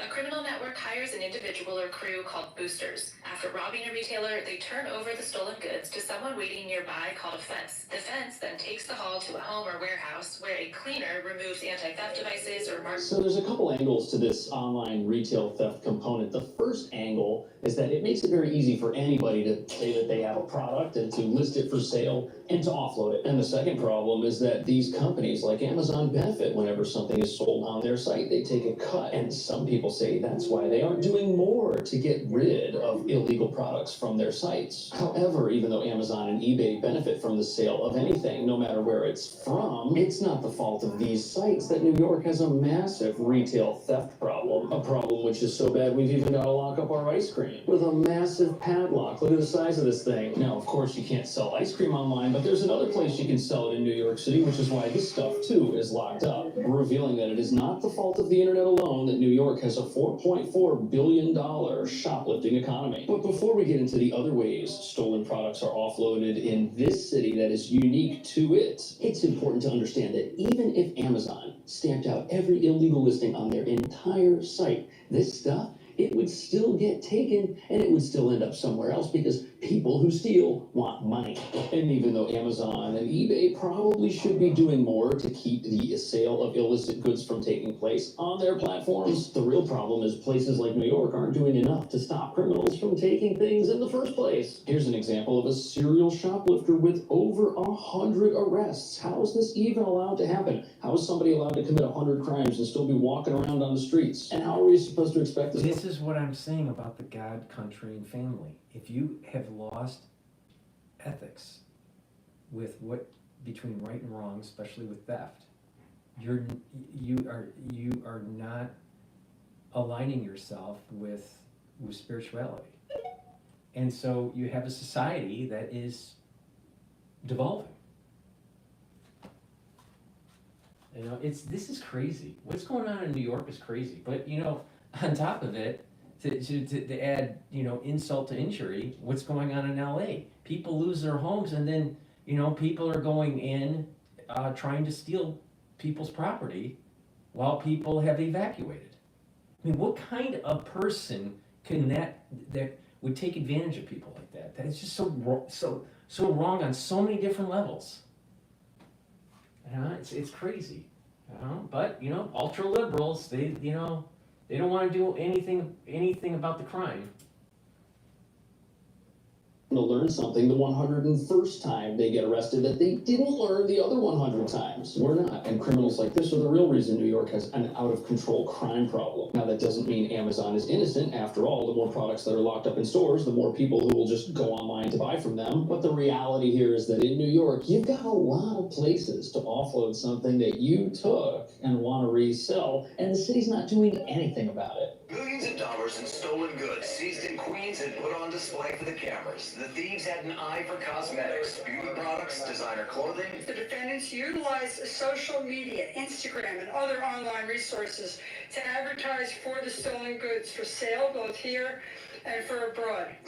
So here we've got a multi-million-dollar crime ring which was busted towards the end of last year. And they didn't just sell on Amazon. They sold on pretty much every website, Facebook, Instagram, you name it. And they also sold things physically here in New York and physically in other countries. Not to mention, you've also got people selling things on blankets on the sides of the road throughout New York. Police see this stuff happening, they walk right by, nothing gets done about it. It's not even legal to do that without a license. And the sad reality is that New York is just such a big place with so many people living in it that anybody who's got that entrepreneurial spirit and zero morals, and who also might not have the computer skills necessary to take pictures of stuff on their phone and then list it for sale on a website, they can make money in a number of ways. The first thing they can do would be to take the products they steal to somebody else who wants to sell them online. They could also unload them from a suitcase and sell them themselves if they want to. Or in the case of food, they could take this food to a nearby deli or bodega. That's why the ice cream is locked up. It gets stolen and then gets transported to another store where it then gets resold. This happens with clothes as well. There was a quote-unquote cosmetics store that was selling stolen goods from stores like Macy's, and it existed around the corner from Macy's in a physical location where customers could walk in. And they had stolen items from pretty much every store. Macy's, Nordstrom's, all of it in their store, some of it with the same tags that it had on it in the store that it was taken out of. And when you hear about stuff like that, and then you go to a store like this and you see things like ice cream behind bars, and when you see the vans of products parked in middle-class neighborhoods that are like miniature shopping malls that can drive away when the police show up, the full reality of New York's predicament when it comes to theft starts to emerge. It's so big, no store can stop it. And we're at a point now where anything that can be stolen will be stolen and taken somewhere else for profit. And obviously none of this security is a deterrent whatsoever, because you can have as many police and as many National Guard troops as you want. A store like this in a well-guarded area, it's still gonna have to lock things up because criminals just don't care. They know that if they wait long enough inside the store, an opportunity will arise for them to take something that's not theirs and then run off. It's terrible. And right now we've got criminals with hundreds of arrests just wandering our streets, looking for new opportunities to do the thing that they've done hundreds of times already. They're the reason a brand new Walgreens and a brand new train station still has to lock everything up, even though it's surrounded by people in full military dress. And is Amazon partly responsible for this? Absolutely. They gain new customers every single day. Somebody walks into a place like this and has to wait longer than they want to buy something that they know is already overpriced. But the reality here is that without new laws that criminalize crime once again in this city, more of our stores are going to shut down. More pharmacies this year will close just like they did last year, and there will be even less places for people to buy basic things. And the quality of life for New Yorkers is going to go down, while the costs to live here go up as the remaining stores do even more to crack down on crime because our laws won't. What do you think about that? Should people who steal go to jail, or should we do something else? Let me know. Thank you so much for watching. I'll see you in the next video. They should be prosecuted, but here's another issue to this. As the crime increases, there's going to be a surveillance state. In the city, you're going to have nothing but an overreach of the municipality surveilling the society because of the theft. It starts with the theft, and then there's going to be more funds that are given to the police department, and then what happens is more cameras, AI technology, and now you have Minority Report. You have a surveillance technology on the society where no matter what you do, you're being watched by Big Brother and Little Sister, because we had liberal policies allowing for the crime to take place. And New York is a canary in the coal mine. This is going to happen in most populated cities. You know, they have a decent population density. And eventually it's going to get to the suburbs. And in some cases it has already reached the suburbs. Now, who are some of these people that are doing it, at least in New York? You're talking about illegal immigrants, and you're talking about blacks. Those are primarily the ones that are doing this. So if you solve the illegal immigration problem, you reduce the individuals doing that, doing the theft and selling it on the street, or passing it on to some sort of online retailer, black market online retailer. And if you start prosecuting the black community that's doing all the theft, especially in New York and in Chicago or in let's say California, then you're reducing these incidences. But it's never going to go back. It's never going to go back to the way it used to be. You're not going to be going into a Walgreens and all of a sudden all the plexiglass is gone. It's only going to get worse. And the surveillance technology is going to start to continue to roll out because we didn't prosecute small crime and we let these minorities do these things that they shouldn't be doing. You know, it's sad. You know, we had a DA and we have a DA, district attorney in New York that allows this stuff to be happening.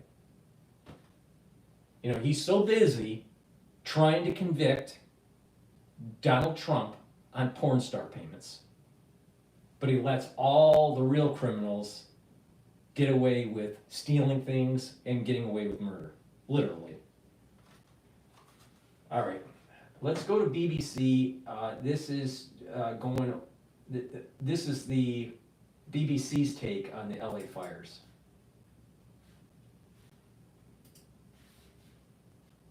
And a dozen are missing after 5 days of these devastating fires.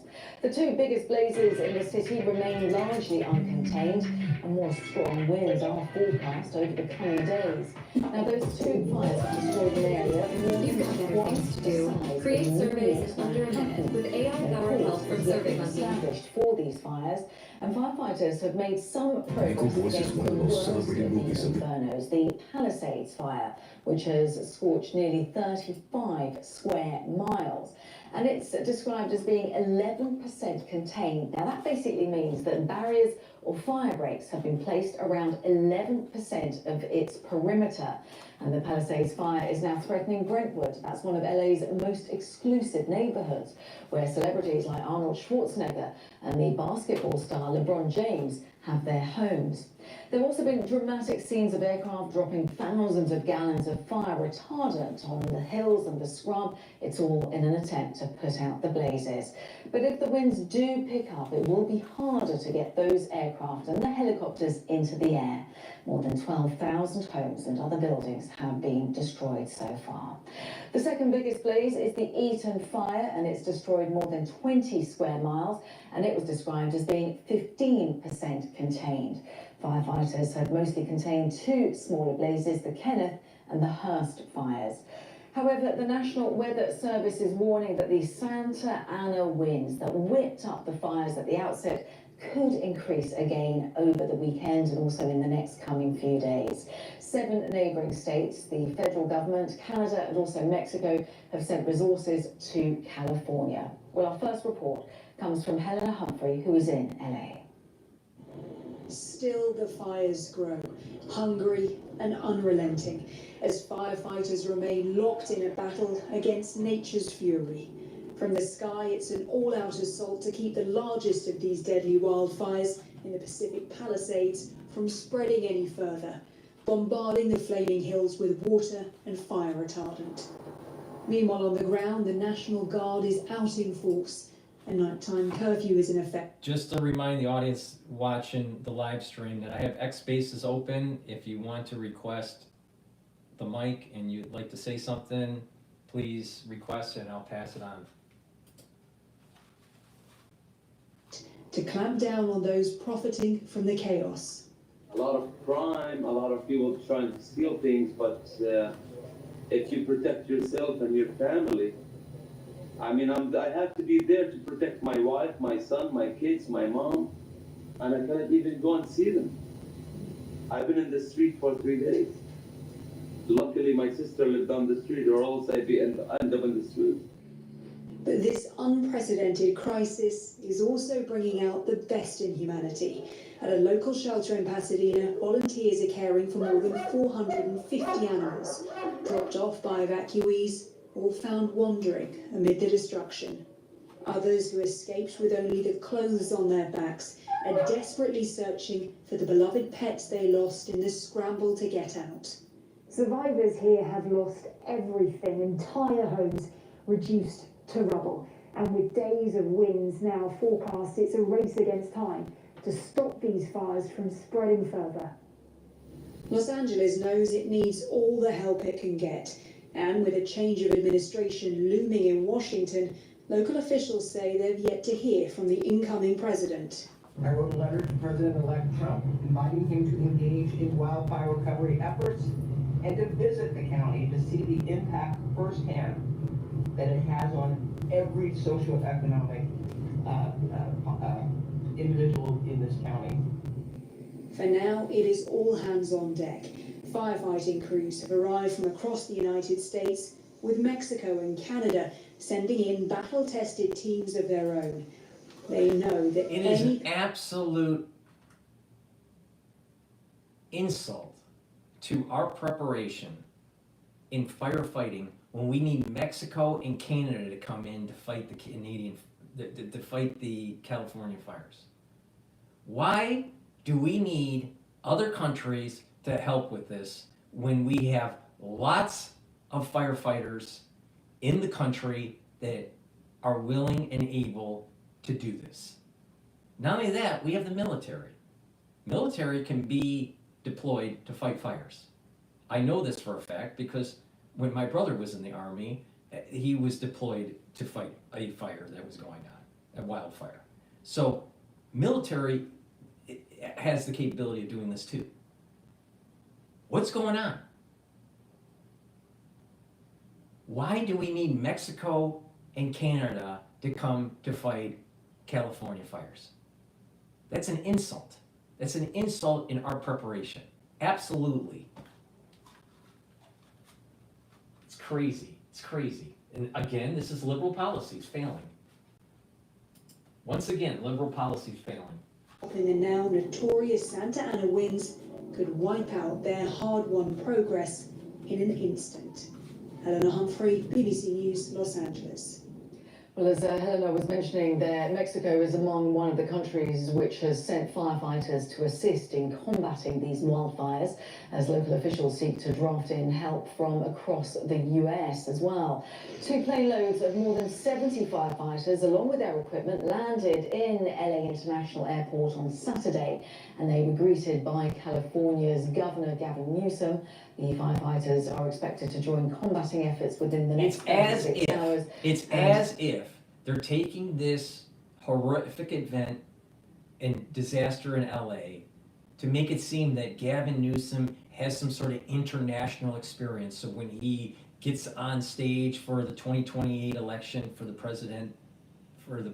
presidential run, that he'll say, I worked with Mexico and Canada to fight the fires in California.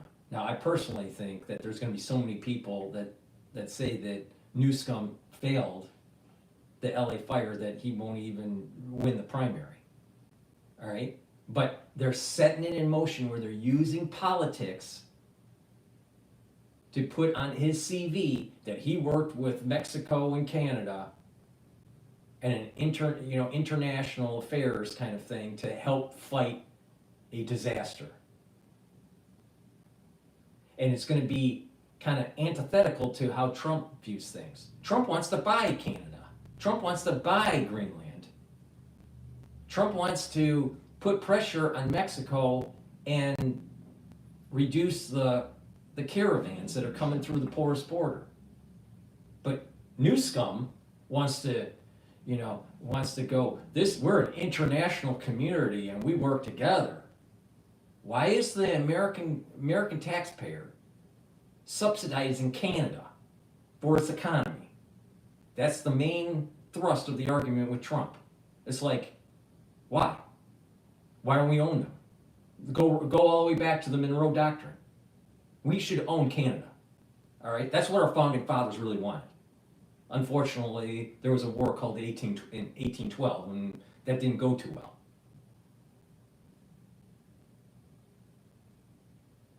But what Newsom is trying to do is, well, we're working together to fight the fires. And Trump, he demonizes our neighbors. The Republican Party is about division, but we're Democrats and we're about inclusion. So inclusive that you have DEI policies where you have a firefighting preparation plan that was an absolute positive failure. 100% failure. Gavin Newsom talked about the new health efforts. This is what friends do. This is what relationships are all about. Friends in need, being there for You know what, Newsom? You know what governors do? They prepare. And when there is an event that takes place, they have the leadership skills to get the job done. And they don't need to go to Yukon Dave and his posse in Canada to help bail you out. That's what governors do. They lead. There is no reason why America needs Canadians and Mexican firefighters. Just take a small portion of the firefighting force in just New York City and send them there. Shit, I cannot believe this. It is unbelievable. And then the way they do, the way Newsom sets up the camera angle, you got these military planes in the background, taking advantage of a situation where when they do try to elevate him towards the presidency during the primary, you'll have these clips, on the airfield where you have these military planes in the background, making him look like he's Top Gun because he's got Top Gun glasses on. I'm surprised he's not in a fighter jet garb jumping into the plane. I'll tell you, everything about these liberals is just, it's all for show. It's all for show. They take a disaster and they try to spin it that they're a leader, and they go through some polling group and some advertising group, and what's the best thing they should wear? How should they wear their hair? What kind of sunglasses should they have on? And where should the planes be in the background?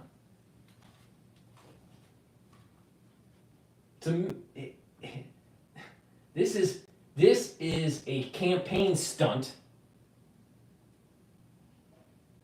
for the 2028 election. But this is what neighbors do. You have neighbors. They're called states in the United States that have fire trucks that are moving into California and were stopped because they have to go through emissions testing. Are you kidding me? Are you kidding me? Is that what leaders do? Guy's a fucking retard. We want to be there for the people of Mexico in times of need and disasters, and we're incredibly humbled and grateful that the president was willing to send the crew you see behind me. They'll be out on the lines within the next 24, 36 hours, and we're very, very grateful. Well, they're going to be joining the hundreds of... How long are the fire trucks from other states adjacent to California waiting in line to be tested for emissions? Are they up on line in 24 to 36 hours?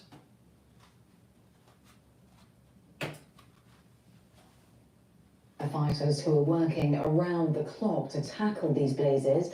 Liz Lynn is president of the LA Fire Department Foundation. It's been assisting firefighters in the area. She spoke about just how tough it's been for them. The firefighters are now on day 5 or 6. They have been there since day 1. We are normally during a fire season, which happens in the fall. Very rarely do we have something in January. You see one fire. There's something like 6 fires, and they keep popping up. And what's even more usual is that the fire behavior and the winds are things we've never seen. We saw this in Hawaii a couple of years ago, and we're seeing it. And it's going to get worse because Monday and Tuesday there's going to be close to 70-mile-an-hour winds. I would not be surprised that we literally see Hollywood sign go up in flames. There is an increased probability of that. 70-mile-an-hour winds on Tuesday is predicted. And unpredictable behavior, uncontrollable winds, driving these fires to cause mass devastation. It's unprecedented in the city of LA and in the nation for what we're seeing. And my only mission is to serve the Los Angeles Fire Department. With that, anything that they need during these fires, anything that the budgets didn't support, anything that helps them do the job that they do to save lives and protect the community. That's great, but why wasn't the budget there before the fire? So you can control it. You don't give the budget, you don't do an emergency funding, allocation after the fires start. You should be having a better plan. But instead, they diverted funds to pay for illegal immigrants. That's the problem. So here, and we're seeing it in New York, having an open border, having a porous border, puts stress financially on these cities where they have to take away from other services for the community to be able to take care of these illegal immigrants. Either for housing, for food, for school, for clothes, whatever it is. The money is being taken away from other services that they normally provide. And in this case, some of the funds that went to the fire department diverted to illegal immigrants. In a tune to about, I think, $3 billion. Maybe it was 2.5 billion, but it's a lot. we will fund. And our funding depends on the general public. So this morning I was at Palisades and I bought some technology equipment because some of the computers and things are failing. Hero wipes, eye goggles, something as simple as eye drops, making sure that they have everything that they need to keep them safe, to keep them healthy, and to keep them doing this job. I was in Palisades this morning touring the sites. We had a couple of our canine therapy dogs available, not only for the firefighters, but for the families that were starting to come in and seeing their homes and the devastation that, a street and a block where it's completely decimated, and then there's one house standing, and you ask yourself why. And so it's very, very emotional, and unfortunately we have some resources that we can use to help. It's really simple. Two reasons why. Poor preparation because of poor liberal, ultra-liberal policies by your government officials, in a society that has not aligned themselves with God, country, and family. That's why it happened. Don't be surprised that bad things happen when you demonize God, country, and family. A lot of people in LA, they don't have a really strong affinity to country. A lot of people in LA don't have a strong affinity to religion. A lot of people in LA don't have a strong affinity to family creation. There's a lot of homosexuals in LA, and there's a lot of people that are promoting the killing of babies in the womb. Called abortion.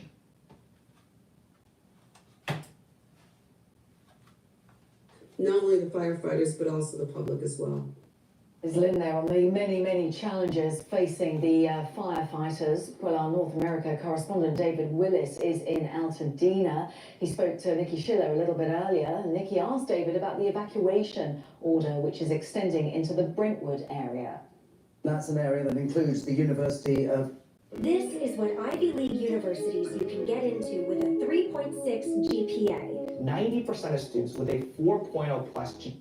That's an area that includes the University of California and also the Getty Center, which is home to thousands of priceless works of art. It's a very nerve-wracking time, and this is also something that affects other less populated, but nonetheless quite busy. Why do they care about the works of art? I care about art, okay? I think culture is important, but the thing is, you have a lot of ultra-liberals that are going to the famous museums, famous artwork, and they're putting paint on it or stabbing it with a knife and tearing it apart because of global warming. The ultra-lib doesn't even care about art anymore. This is what I mean. They're going to eat their tail. I said this in 2023, after October 7th. The ultra-liberal is going to be eating its tail. After, right after October 7th, what happened? You had the implosion of DEI in front of Congress.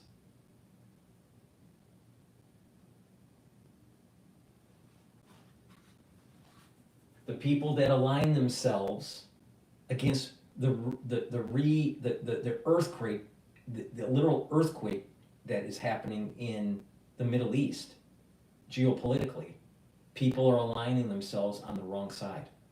The ultra-liberals. You had these military experts like Scott Ritter that said, Israel's going to fail.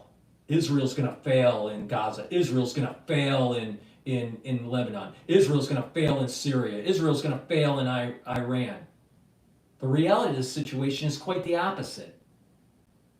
You had Mearsheimer saying the same thing, that Israel was taking too much on their plate and not being able to execute properly. But yet we literally saw the fall of Syria in hours.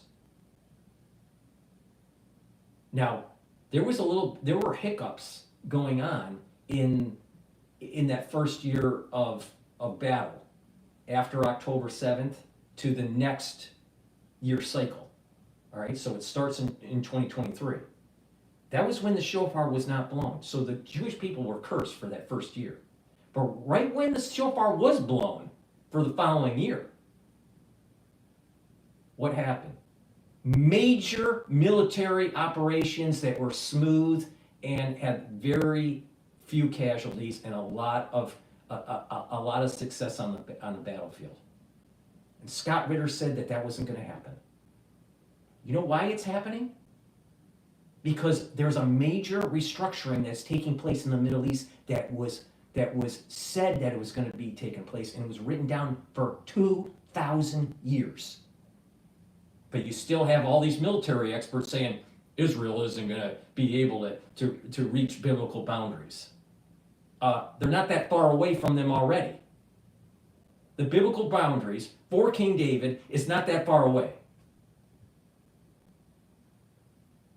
Now, they have some issues with Jerusalem. They have some issues with the West Bank.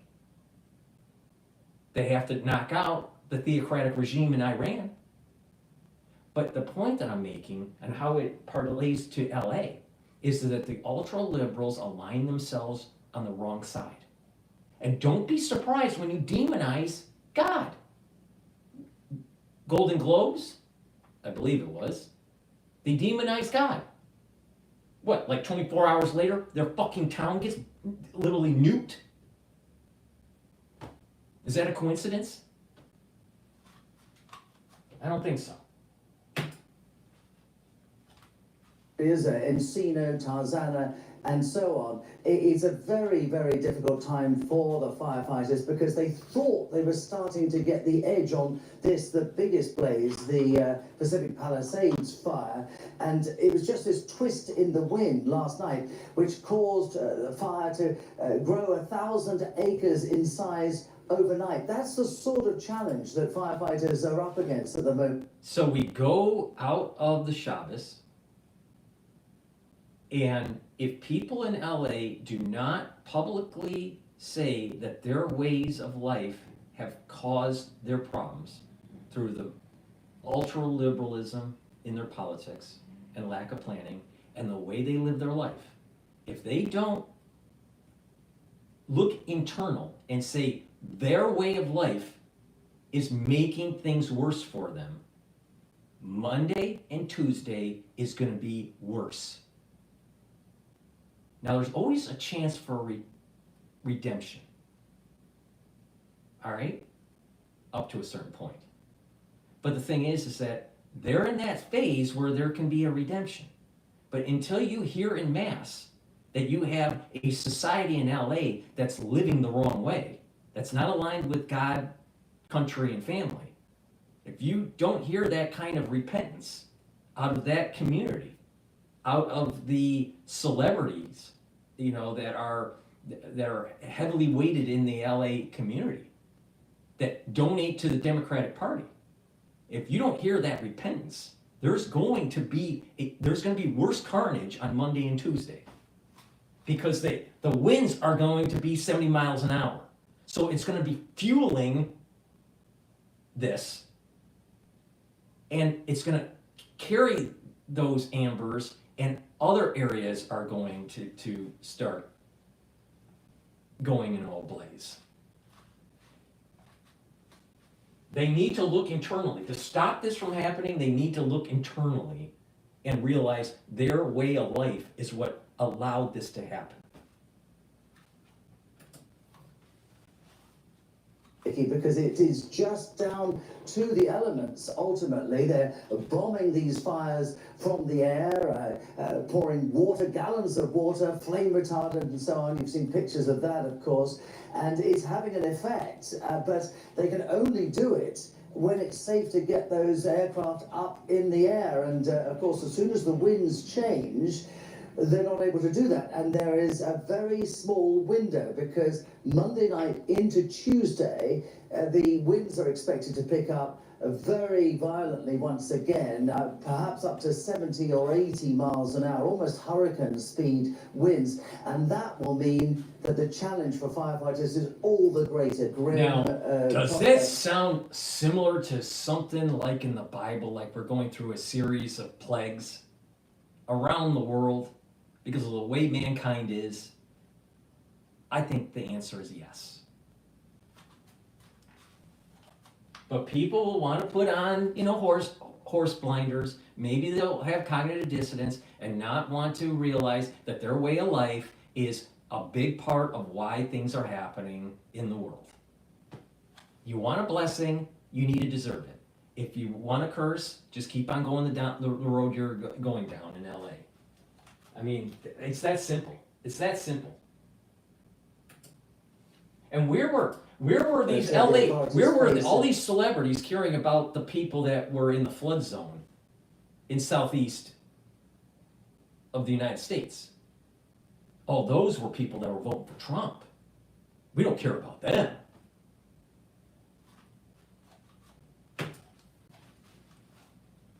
Trying to piece together what happened here, what caused these wildfires. You're absolutely right. Teams with cadaver dogs due to go into worst affected areas such as this one, Pasadena, Altadena, and of course the area that was completely destroyed in Pacific Palisades. We heard today from the LA Coroner's Office that it identified 16 different human remains, and of course identifying those will be almost impossible because of the state of them. And the sheriff's deputies here have been hinting for days that the death toll could rise considerably. There was reports a few days ago of the body of a man being found in his driveway with a hose pipe in his hand.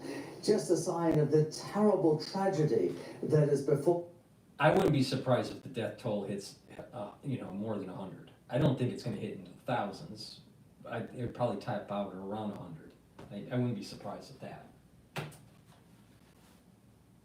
In this part of Southern California. It's going to be very difficult. I mean, the question rises as well, do people want to go back to these communities? I spoke to one person the other day whose house had survived the fires, but it was the only one in the street that had done so. So he lost, as well as his neighbors' houses. Gone was the local church, the local grocery store, and so on. So it begs the question, are these communities going to want to rebuild? And if so, at what cost? And where does the manpower come from? Because there aren't enough construction workers, you wouldn't have thought, to rebuild the size of the area around here. This is what I said early in the broadcast today.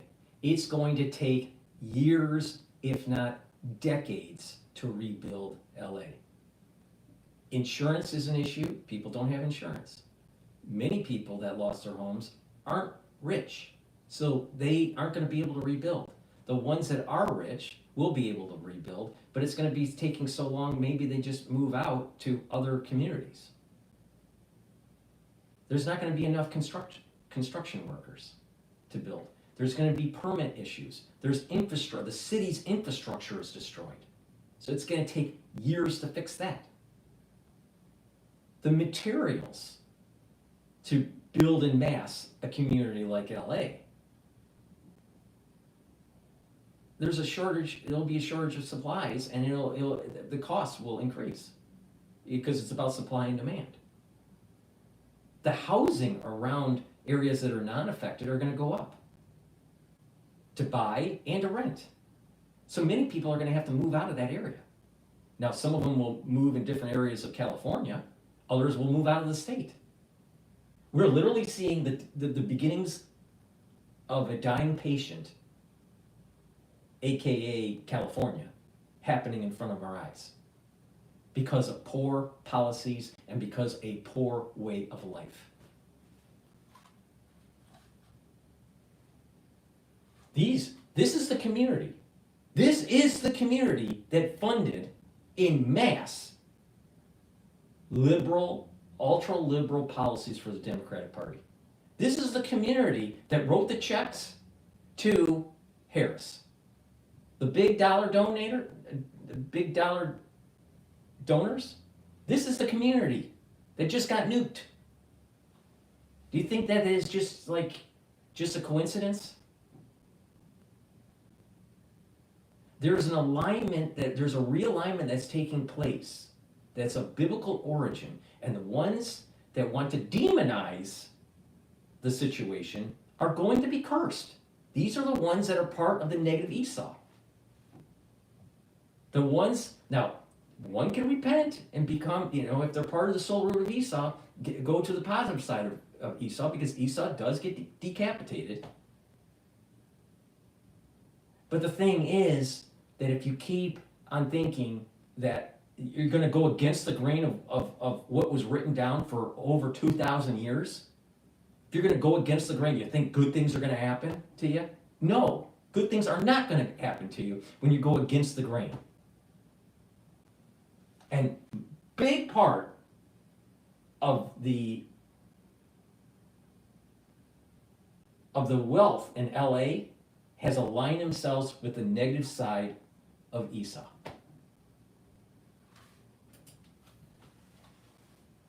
A lonely area along the coast there, so a lot of questions really, and these are questions that will be dogging officials here and residents here for years probably to come. One thing I would say is this is a part of the world that has seen natural disasters in the past, seen earthquakes and riots and floods and so on, and there has a reputation as the capital of reinvention, if you like. This is a place where people come to chase their dreams, and those dreams can be quite durable. The people here... But that's when you had low taxes, when you had more space, and it didn't cost as much to live there.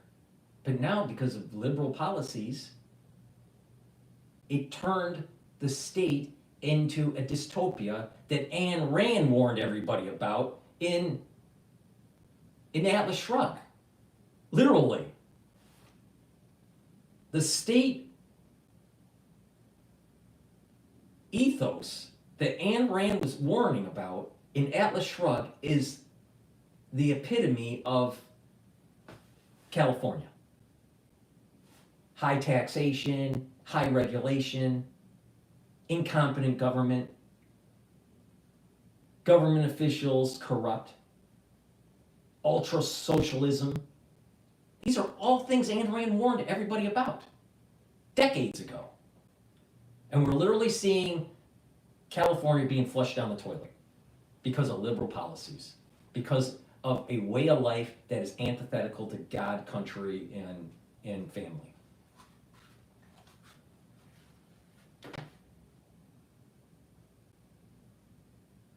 All right, well, let's take a look at what else is happening in the news. Insurance is a big problem, so let's talk about that. Well, there's a video about insurance companies dropped fire coverage across the United States, so it's not just a California issue. But before I do that, I'm going to be plugging some supplements. It's really important to boost up your immune system, slow down the aging process, get healthy. All right, these are supplements that I take on a regular basis as part of my protocol. All right, I believe in taking dual purpose supplements, all right, to target different systems, like the immune system and the cardiovascular system is a great one. Olive leaf extract is a supplement you should be taking every day to improve your immune system and your cardiovascular system. How does it work? It brings down inflammation. By bringing down inflammation, you're calming your immune system so it's going to be more robust when you need it to fight cancers or infections. In addition, olive leaf extract, by bringing down that inflammation and being able to control LDL levels and increasing your HDL levels, you're helping your heart health. Okay? So go to my store, the-studio-reykjavik.com. Get on this journey, all right? Follow my lead. You want to improve your immune system, you want to improve your cardiovascular system, take the olive leaf extract. Now, I'm sure there are a lot of people out there, they watch the world burning down. They're, seeing lots of tumult, and they're probably having elevated blood pressure because of it. You need to take care of your heart. Follow my advice, take the supplements, do some cardio training, do some resistance training. You don't have to be a triathlete. Get healthy, improve your immune system, improve your heart health and your other systems, and you're just going to be a better person, all right? You're going to be, when you're healthy, you can get through things better. When you're not healthy, you can't get through things better. If you had a lot of people that are unhealthy in LA, do you think they can get through this as well if you're healthy? No, of course not. Omega-3. This helps with cardiovascular health. How does it work?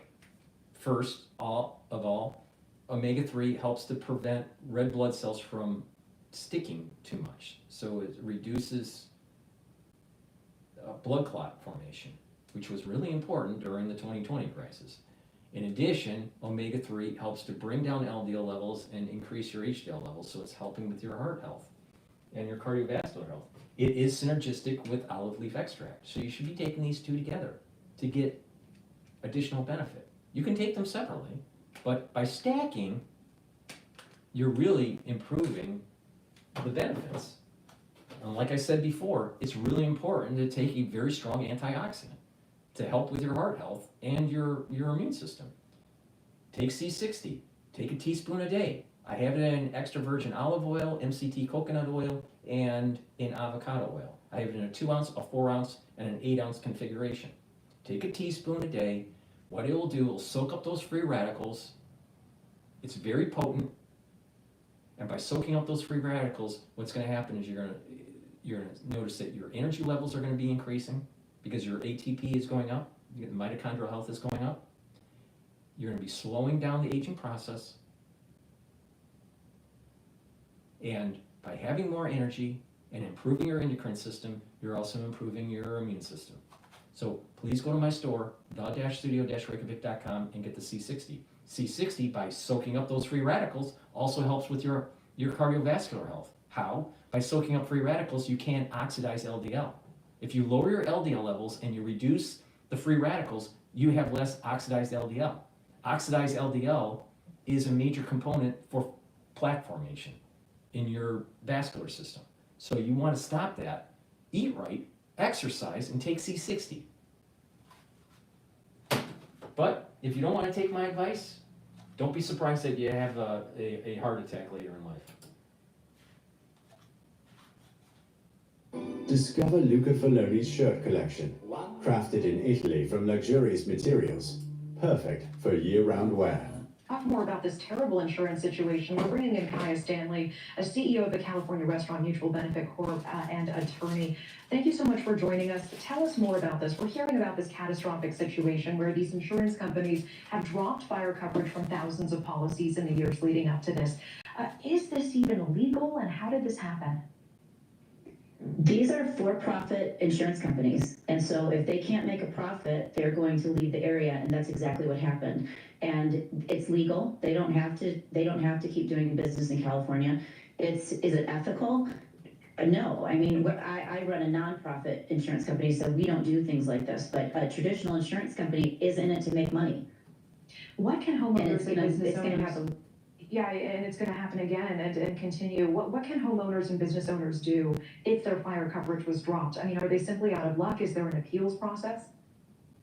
There's not an official appeals process, but ultimately what's going to happen when, they're going to first try to get state assistance, FEMA assistance, but if they don't have insurance, they're not going to get insurance coverage. And even what we find and what we've seen across the country in other natural disasters is that even when people have insurance, most of the time they don't have the insurance that they think they have, and they're underinsured. So even people that have insurance are going to be damaged by this.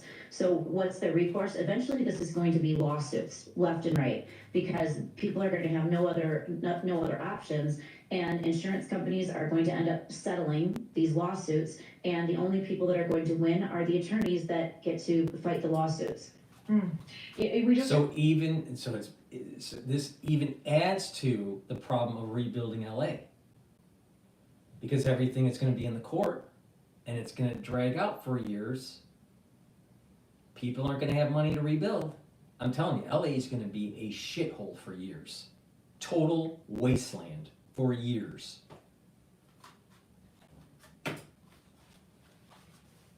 Mills Hayes reporting on this. So we see California now, the state banning insurance companies from canceling or not renewing policies for homeowners affected by the wildfires for 1 year. But this doesn't help people who didn't have fire coverage or were underinsured or were dropped before this, right? No, it's like calling the fire department after the house is already burned to the ground. Right. It's too little, too late. This should have been handled before this, when that many thousands of people were dropped, in the last year. Something should have happened before this. Someone dropped the ball here. And even this moratorium is still, it's not what people think it is. Even though they're not allowed to leave the state, they're still underinsured. So even in these places that they still have to have the insurance, there's nothing that I've seen in the mandate that says you have to insure at a certain level, or all of the things that are going to leave people high and dry even if they had insurance. So for example, if you don't have a guaranteed replacement value in your insurance, and your valuation was done 12 years ago, 15 years ago, 20 years ago, then your valuation has completely changed. So what it would cost to rebuild it today is completely different than what it would have cost 15 years ago. And then you're also going to be rebuilding with thousands of other people, and there's going to be a labor shortage, there's going to be a materials shortage, and some of these policies even have a limitation that says you have to rebuild within a certain number of years in order to get your coverage at all. And when you're trying to rebuild along with thousands of other people, that's just not possible. Yeah, this is such a mess of epic proportions. I want to ask, because we've been hearing pieces of advice. For example, if it's safe to do so, try to take a quick video of everything in your home, even opening the drawers, to help have an inventory of what will be lost. To not accept that initial offer from insurance because it's really the beginning of a negotiation. I've also heard be nice to your adjuster because they really can be your advocate. Do you have any specific pieces for advice for these residents or any Americans who will be going through something like this? It's going to be really hard. My advice for people that even if you're not in a natural disaster area, you need to go and check your coverage now. I'm a CEO of an insurance company and an attorney, and we checked our coverage when this happened, and we found out that we were underinsured. Our valuation was not correct. So I'm telling everybody, you need to go call your broker, call your agent, check your policy, make sure that you have coverage that includes the guaranteed valuation. So what's going to happen? What's going to happen? It's going to be fought in the courts. A lot of people are going to lose money. You're going to get lawyers rich. And then what's going to happen is people are going to be selling their property, and then you're going to have developers come in, and then it's going to go vertical. And maybe a smart city starts to develop in that area. It's going to take years. This isn't going to be rebuilt in one day. It's not going to be rebuilt in 3 years. It's going to take years for this to happen and fight through the court system. So, you know what? If you're in LA and you're not a celebrity, you're better off leaving because you're only going to be living in squalor.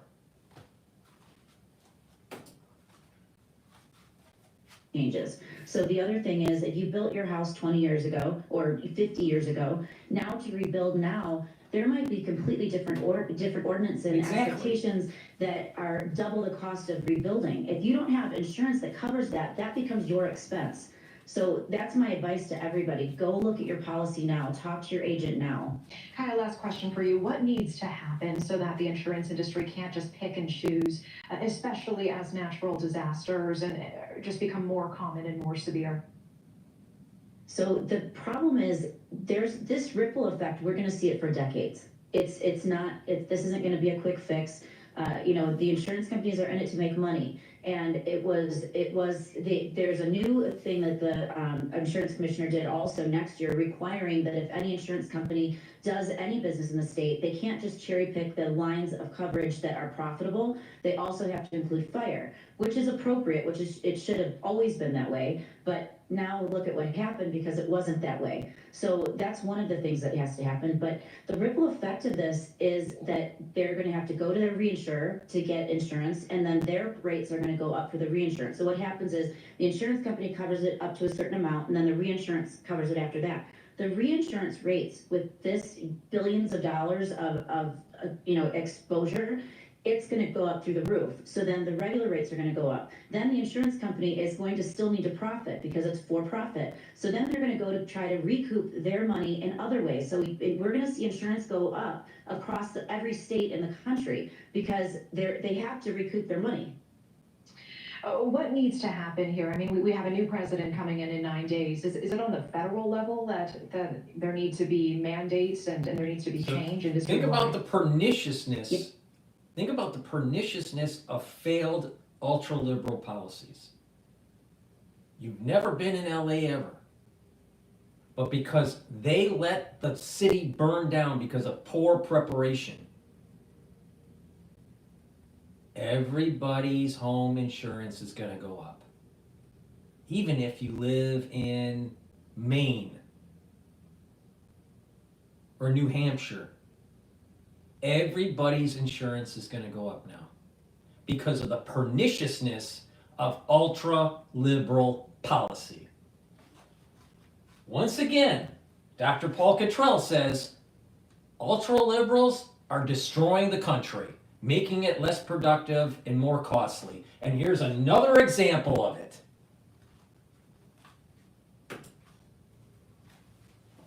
There needs to be changes industry-wide. I mean, one of the other things, there's just going to be market forces. So hopefully the federal government is going to do something to try to, assist with these. Now, I don't know who's watching that, is if they're ultra-liberal or ultra-conservative or whatever. But if you have an ultra-liberal friend, you know what? Try really hard to convince them that their worldview is just wrong. Just wrong. Their worldview kills children. Their worldview destroys families. Their worldview has no appreciation of sacrifice for country. Their worldview of the ultra-liberal hates God. Hates the idea that there are certain things that one should do in one's life to be a moral person. They hate that.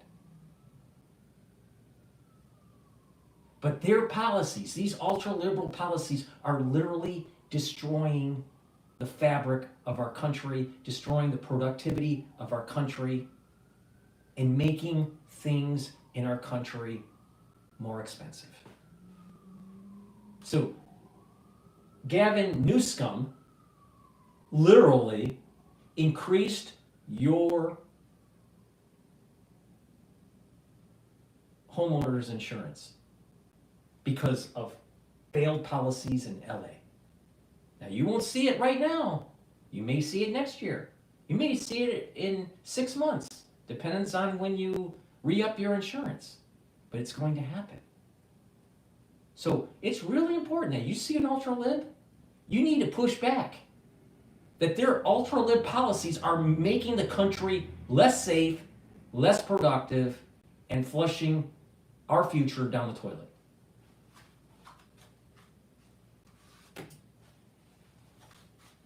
Effects that I'm talking about that are going to be felt in every single state economics.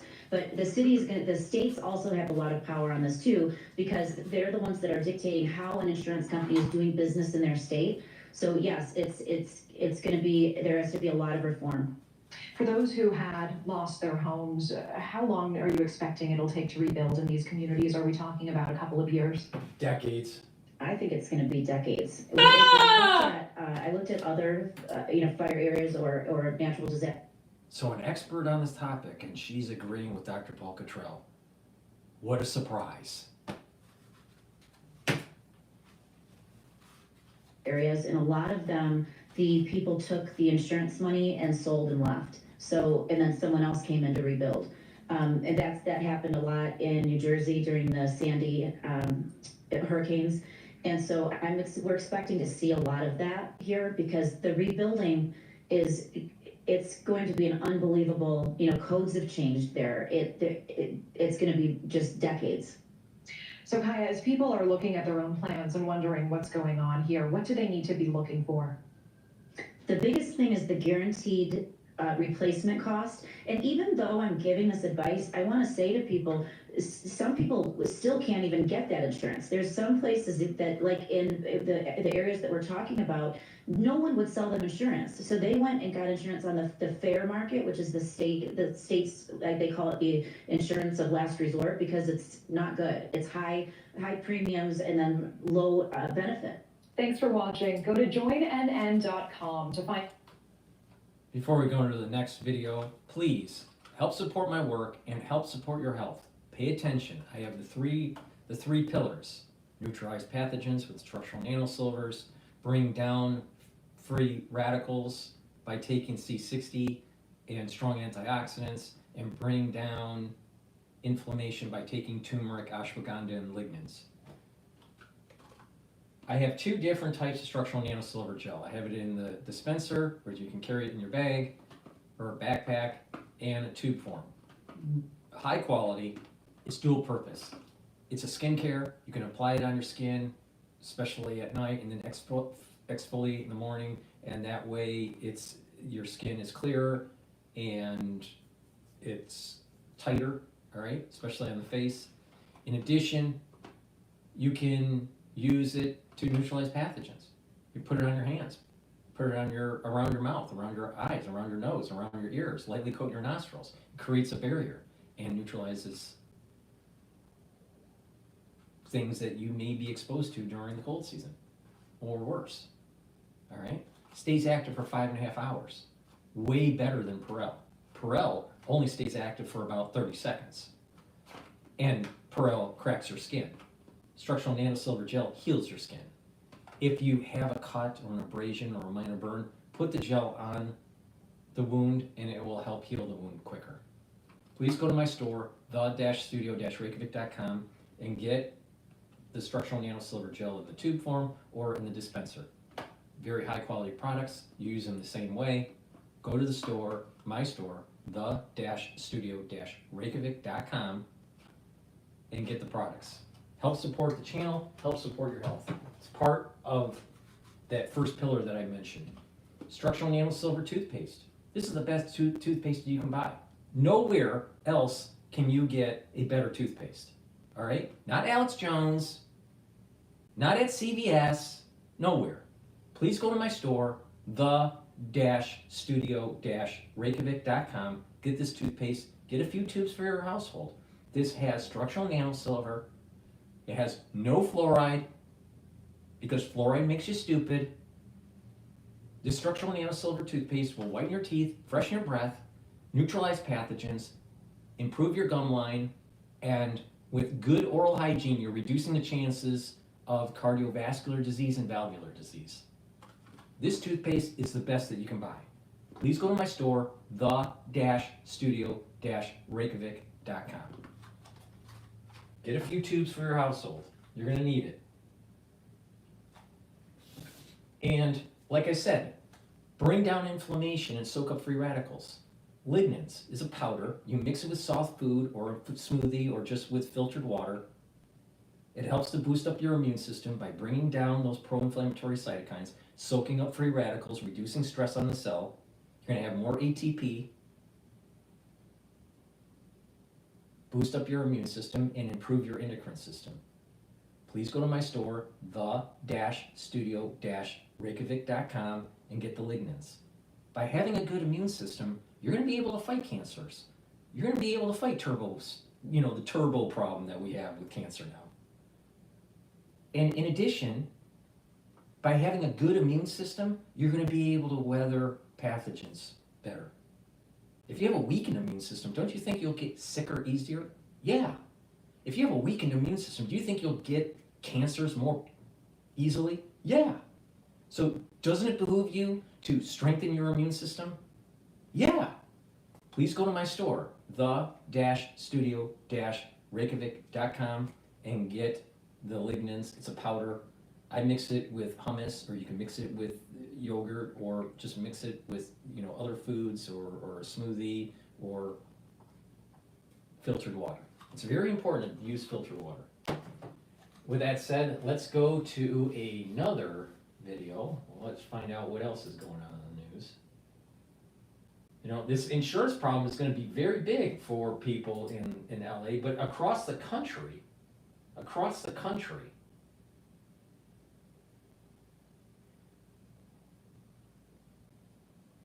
This is interesting. I want to hear about the political earthquake will come in wake of LA fires by George Will. So this is News Nation. It's a short video. Have you seen this? It's absolutely insane. Look at the presentation on what's inside this can. All other canned tuna brand. Thousands of families watched their American dream burn to the ground on live television.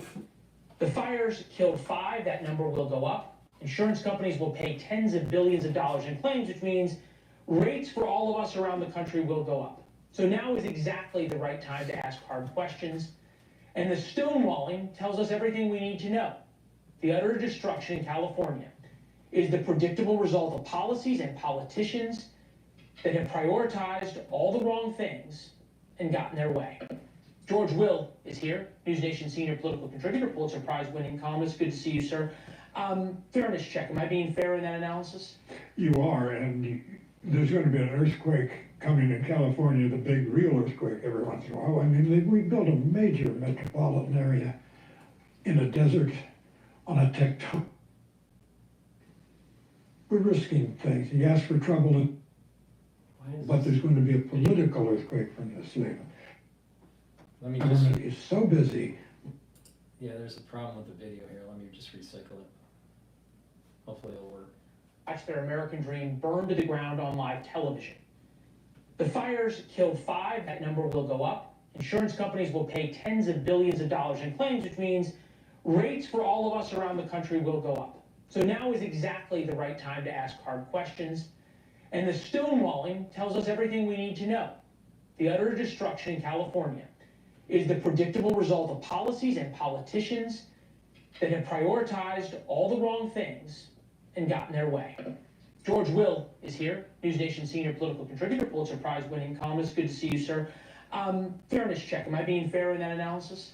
You are, and there's going to be an earthquake coming in California, the big real earthquake every once in a while. I mean, we built a major metropolitan area in a desert on a tectonic fault. We're risking things. You ask for trouble in this naughty world, you get trouble, but there's going to be a political earthquake from this later. The California government is so busy micromanaging life, from algebra classes in schools to the names of the schools, you know, just protecting endangered species, doing all these things. And people are going to say, can we get the basic things right? Public safety, basic elementary. The fire hydrant's working. Adam Carolla, of all people, the comedian, had some thoughts on the political earthquake. Take a listen.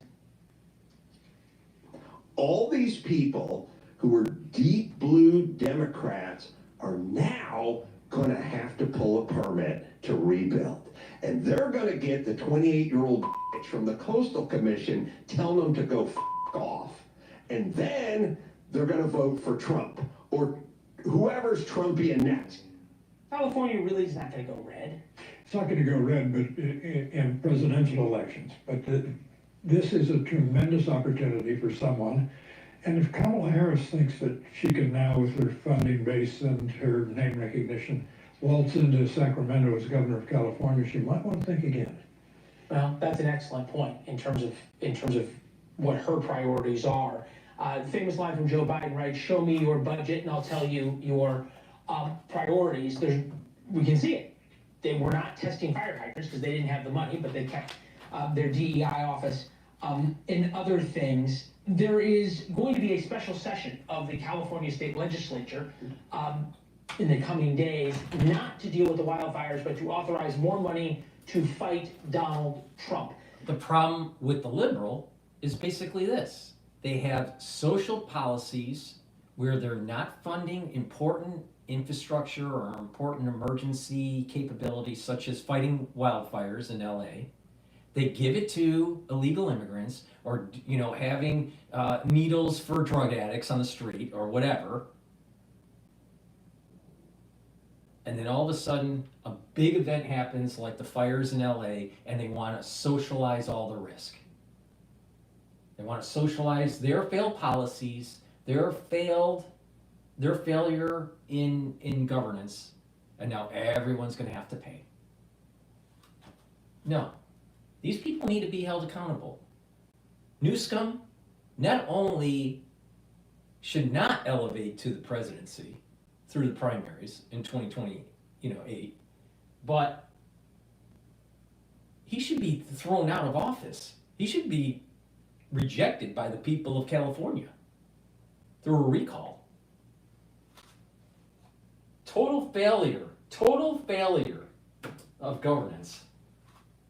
What is going to be the consequence? You said one for Kamala Harris, but for Gavin Newsom.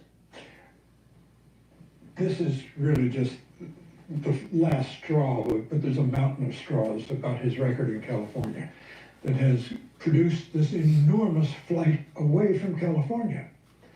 California, after the 2030 census, is apt to lose 4, perhaps 5 electoral votes, 5 congressional seats. Leland, this is, for the first time ever, California, since the 1840s, is losing population, and it's not just losing it, it's hemorrhaging population. People vote with their feet, and I think we're seeing Donald Trump, of all things, seeing weakness, and that sort of nothing excites him more than that of Gavin Newsom, and he's piling on. Thanks for watching. Go to joinnn.com to find News Nation. Let's take a look at some other news here. What's going on? I want to get Victor Davis Hansen's take on the catastrophe in California. You know, he's an intellectual, and I think it's important to get his perspective. But before we do that, please help support my work and help support your health. Get the supplements that I take. If you follow my advice and you stack it, you're going to be able to improve your health, okay? Digestive enzyme complex is really important. When you get older, your pancreas health declines. I don't care if you're healthy or not. Everyone's pancreas declines with age. Everyone's. Taking digestive enzyme complex reduces the load on the pancreas when you eat.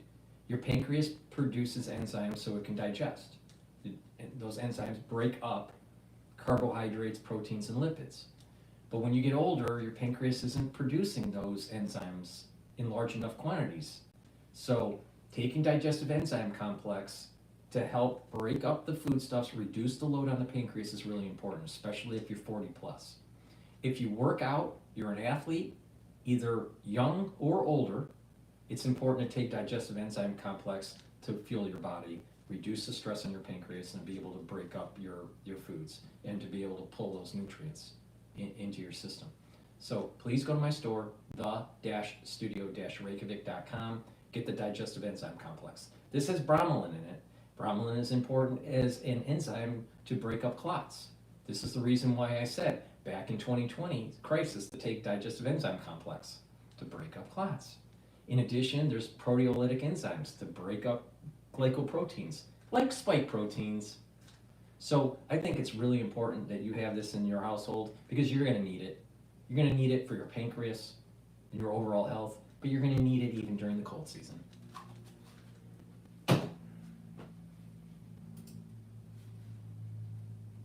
Out to the sea rather than into the. So I would characterize it as a DEI, Green New Deal, hydrogen bomb. It's something out of Dante's Inferno. When you look at the people in charge, Gavin Newsom flew in to sort of do these performance art stunts.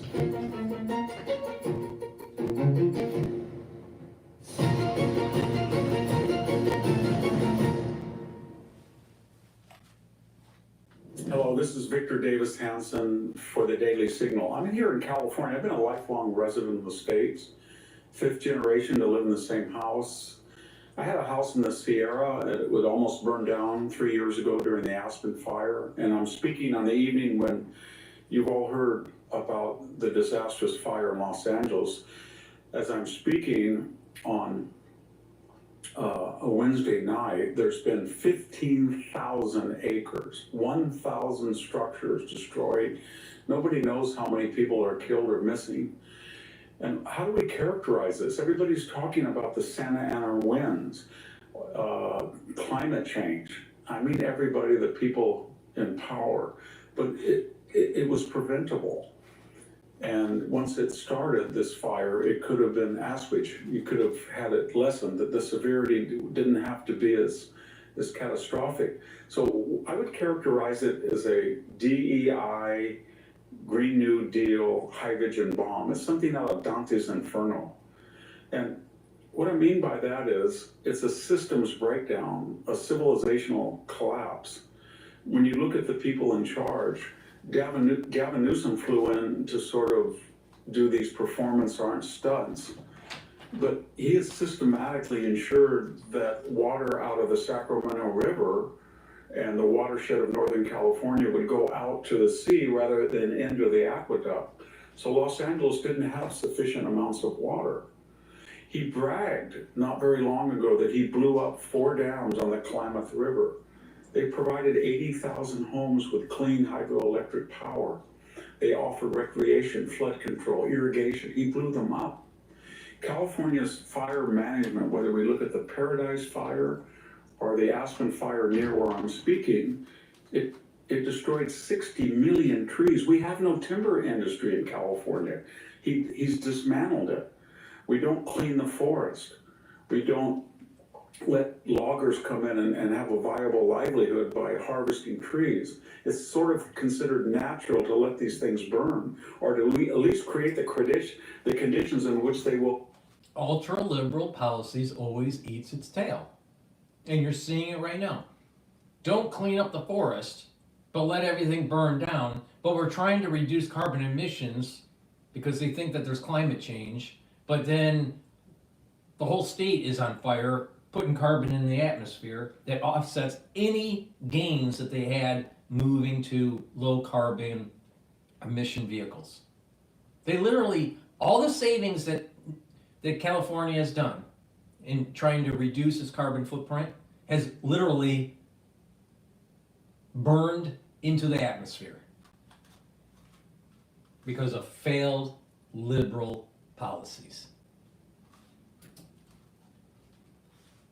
Inevitably burn. It's almost as we don't like humans. We worry about grubs and worms and birds in the ecosystem. Second breakdown was, why do you think that the ultra-liberals don't like humans? They hate life. Because if you think about something that is having an affinity, country, and purpose in the future, you have to like life. If you are for family creation, you have to like life. Procreation is life formation, literally. If you're aligned with the spiritual world, if you're aligned with God, there's going to be a light that comes from that, and a positiveness, and a desire for a better world. And people that are spiritual like life. People that are evil, they hate life. They want death and destruction. But they'll trick you in a way. They'll think that they'll make it sound like they really care about nature. They really care about human beings. But do they really care about human beings? When they say having an abortion until the late trimester, third trimester, how is that pro-life? It's not. Having these policies where you just let wildfires just spread and burn down towns, and 16 people have died from the incident so far that we know of, how is that pro-life? It's pro-destruction. That's what it is. So an ultra-liberal that says that they're really for mankind and they're really trying to save the planet and they're really, they really care, they really don't care. They really don't care. Deep down inside, their policies are about death and destruction.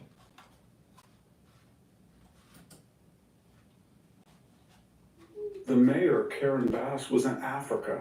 You tell me why the mayor of the third largest city in the United States at fire season went. Because it's about Black constituency and, playing to that whole minority world. All right? A mayor to an American city should not care about what's going on in another country. They should care about the problems that are happening in their city. Now, in LA, there's a lot of problems that are going on. The biggest one right now is Dante's Inferno. But even before Dante's Inferno, you had the drug problem, you had the homelessness problem, you had the illegal immigration problem, you had a housing crisis, cost of living crisis. Believe me, there was a lot on her plate. She didn't need to go to Africa.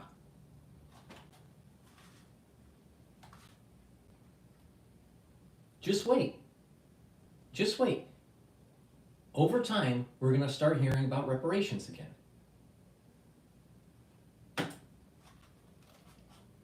She had been warned and warned for days on end that the Santa Ana winds were up to 100 miles an hour in the evening, and there was a danger of fire. And she goes off to Africa for the inauguration of the president of Ghana. Who, with all due respect, Mayor Bob, who cares?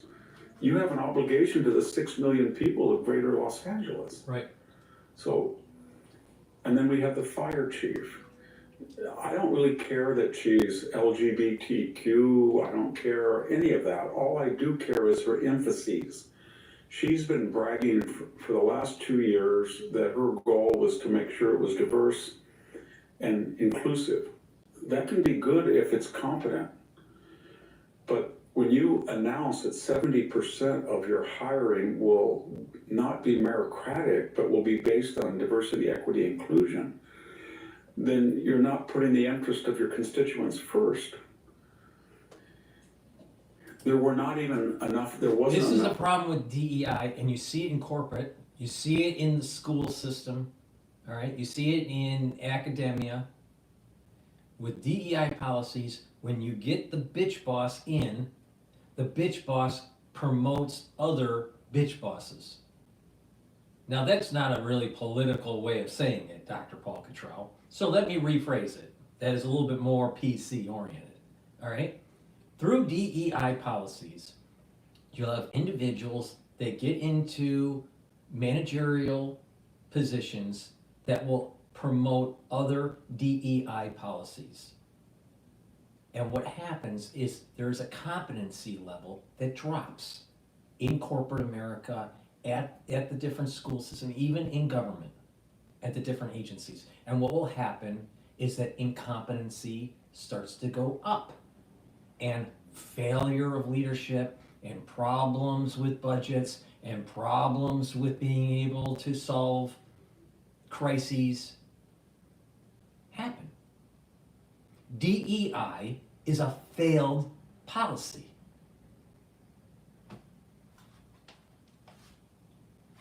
In a non-PC world, the bitch boss makes the problem worse.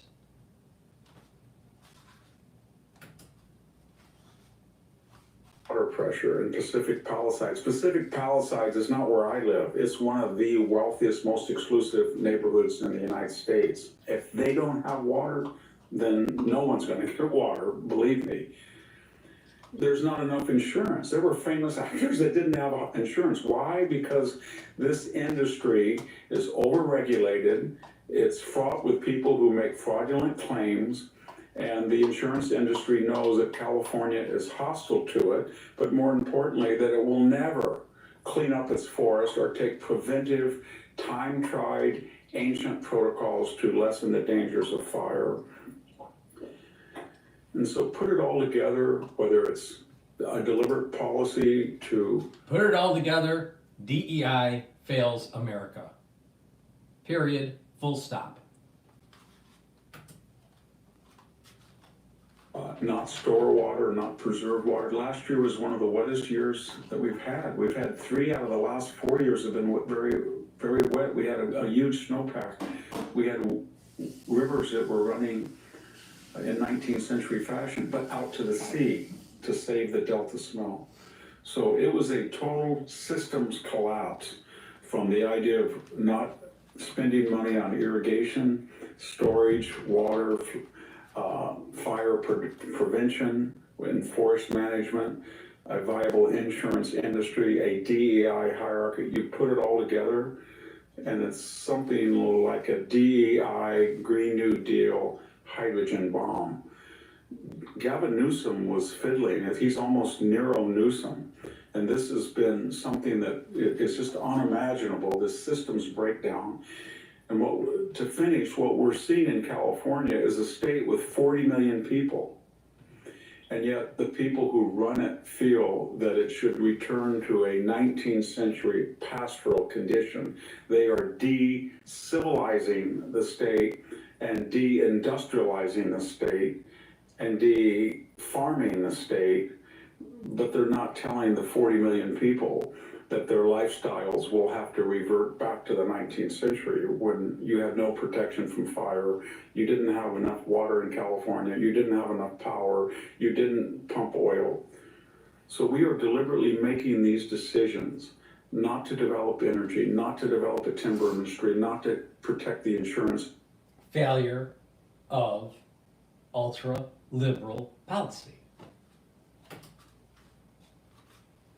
Industry, not to protect houses and property, and we're doing it in almost a purely nihilistic fashion.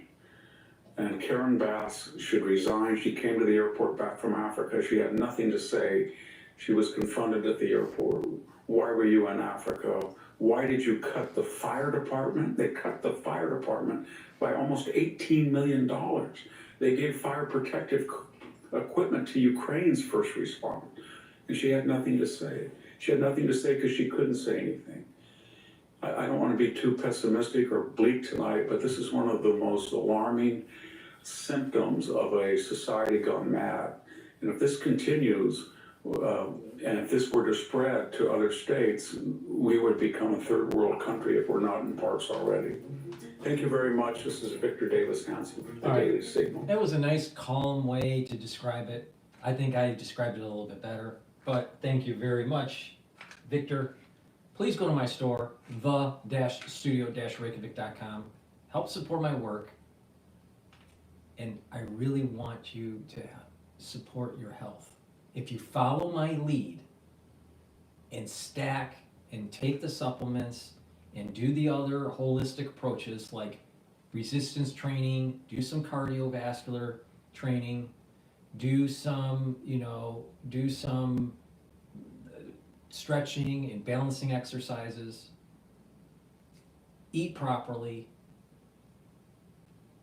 get proper sleep on a regular basis, train your mind, learn new things, talk to people in the real world, be a positive person, add some spirituality in your life. Having that holistic approach with the proper diet, exercise, mindfulness, supplementation, it all works. It's about stacking and the holistic approach to things. There is no one thing that you take, just one thing that you do that's going to improve your life radically. But if you do a lot of little things and you do these things together, there is a compound effect that really improves your health and your well-being. All right? Now, the problem that we have in the United States is there's a lot of people that have weakened immune systems, cardiovascular disease, diabetes.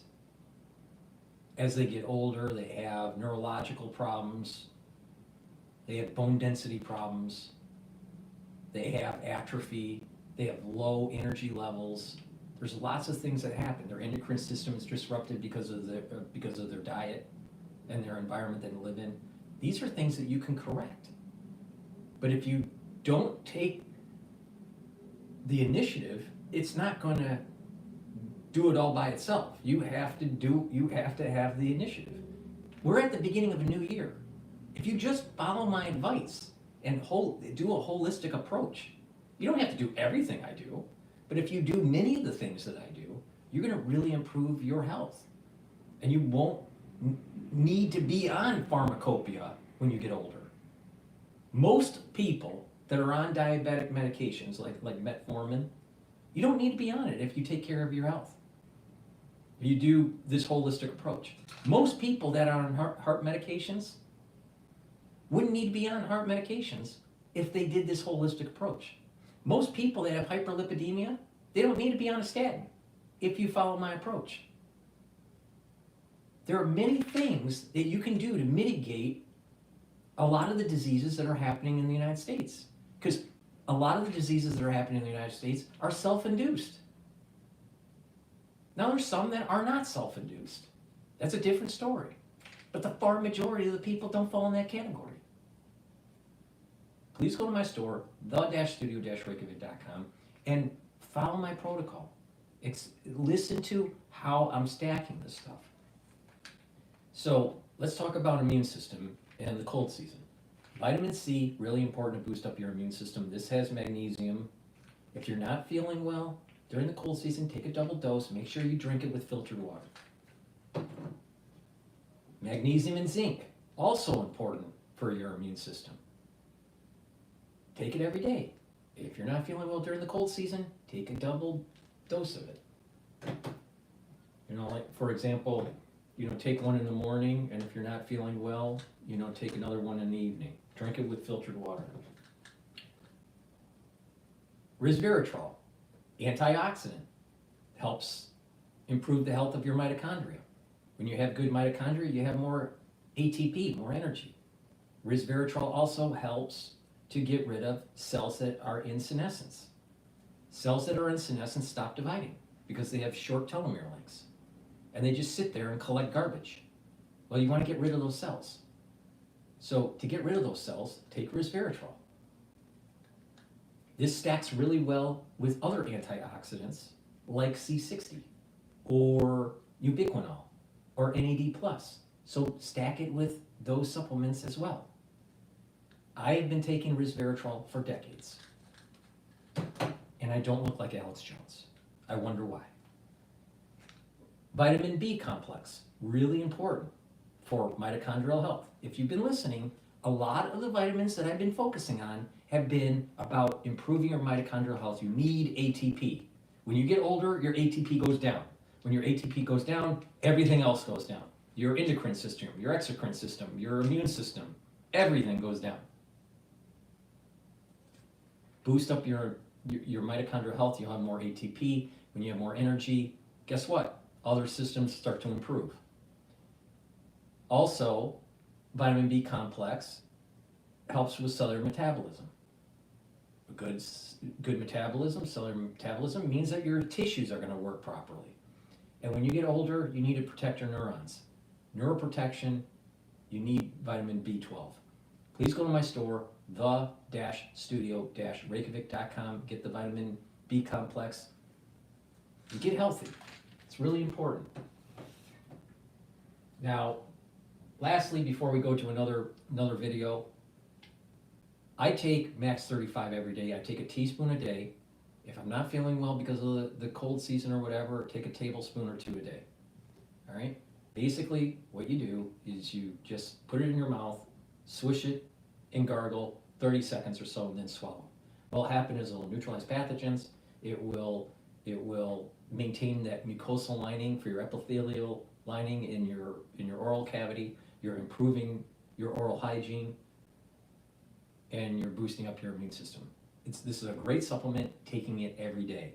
It's part of one of the 3 pillars that I mentioned before. Neutralize pathogens with structural nanosilvers, soak up free radicals with C60 and other strong antioxidants, and bring down inflammation by taking turmeric, ashwagandha, and lignans.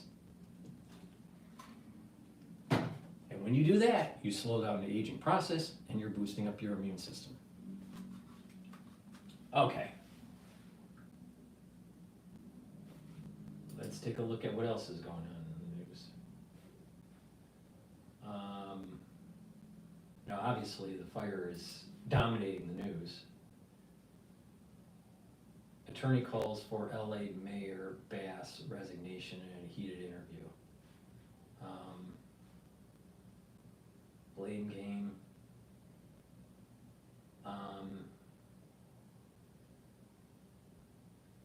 Yeah, the fires are really taking the news. I mean, it's really. Let's do a live. Let's go to live now and see if there's anything there. working with our civilian counterparts in support of fires in Southern California. Also, something that kind of brought back memories is when they said they're mobilizing 500 Marines or are going to have 500 Marines come up here and do fire suppression. I worked that mission very extensively. It does take days to do it because they have to be equipped. They even have to get new boots that they I can wear remember firefighting. back in the early '90s, there was fires that were going on on the West Coast, and my brother, who was in the Army, that was deployed for fighting fires when they needed it. So it does happen. I mean, you know, and I'm surprised that they haven't deployed the military to help. They get shipped down from Idaho, so there's a lot that goes into doing these things, but it's an amazing operation. It just takes a little bit of time to get underway. You don't want to put people unnecessarily into harm's way. Yeah, and of course the winds are cooperating more and allowing those water drops to happen, because I know necessarily it isn't that the aircraft can't fly in really turbulent weather. I know that's not ideal. It's just that it can sometimes be pointless because the load will be lost and sprayed. In other words, it doesn't hit their targets. Right. That's a big challenge. Now, I will say one thing is that over the years, the optics, the sensor systems that they use in the aircraft are so much better than what they used to be. The old days where they literally do eyeball lining up, that's a long time ago. Now they use forward-looking infrared radar. They have other sensors they can use in the aircraft. Their positional data is so much better because of GPS and some other things that they do that they literally can.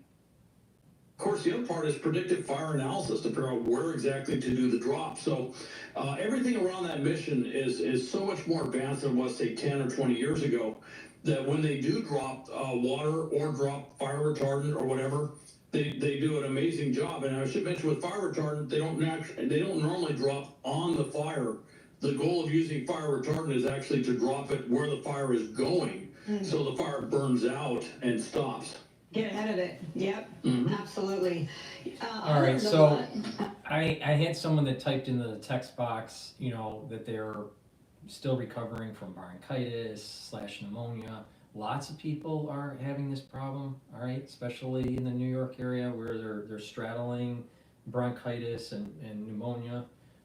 This is a common feature this season. Now, the key here, all right, is to understand the philosophy. I'll tell you which things to take, but it's important to understand the philosophy that I have on this. People need to really focus on improving their immune system, and it goes back to those 3 pillars, all right? And then you put other supplements, and I'll tell you what those supplements are. You have to neutralize pathogens through structural nanosilvers is the first pillar. The second pillar is strong antioxidants. And the third pillar is to bring down inflammation. Now, by neutralizing pathogens, you're reducing the chances of further contraction of disease. By soaking up free radicals with strong antioxidants, what will happen is that you are reducing the stress on your cells, and so the cells and the tissues will perform better and be able to fight infection. If you're chronically sick and you chronically have lots of free radicals that are weakening the tissues, then you're not going to be able to respond as well. And also bringing down those pro-inflammatory cytokines and bringing down chronic cortisol levels and high glucose levels. By bringing those down, you're reducing inflammation that allows your body not to be chronically inflamed. So that's the 3 pillars. Now, specifically, you know, because of going through the cold season, you want to boost up your immune system and be able to kind of help heal your body if you have gone through something. All right, I have these boxes. They're called the anti-Fauci boxes. All right, and I have them in 3 different price points. So there's the anti-Fauci box, there's the advanced, and there's the deluxe, depending on the price point. Okay, and so it's building around these 3 pillars that I told you about. Neutralize pathogens, bring down free radicals, bring down inflammation, but there's other things that help to boost up the immune system. So in the deluxe, So you have the max 35, so you're going to be neutralizing pathogens and maintaining the mucosal lining in the oral cavity by taking the liquid, all right, and swish it in your mouth, gargle in, and swallow. Then you have the C60, which is going to soak up the free radicals.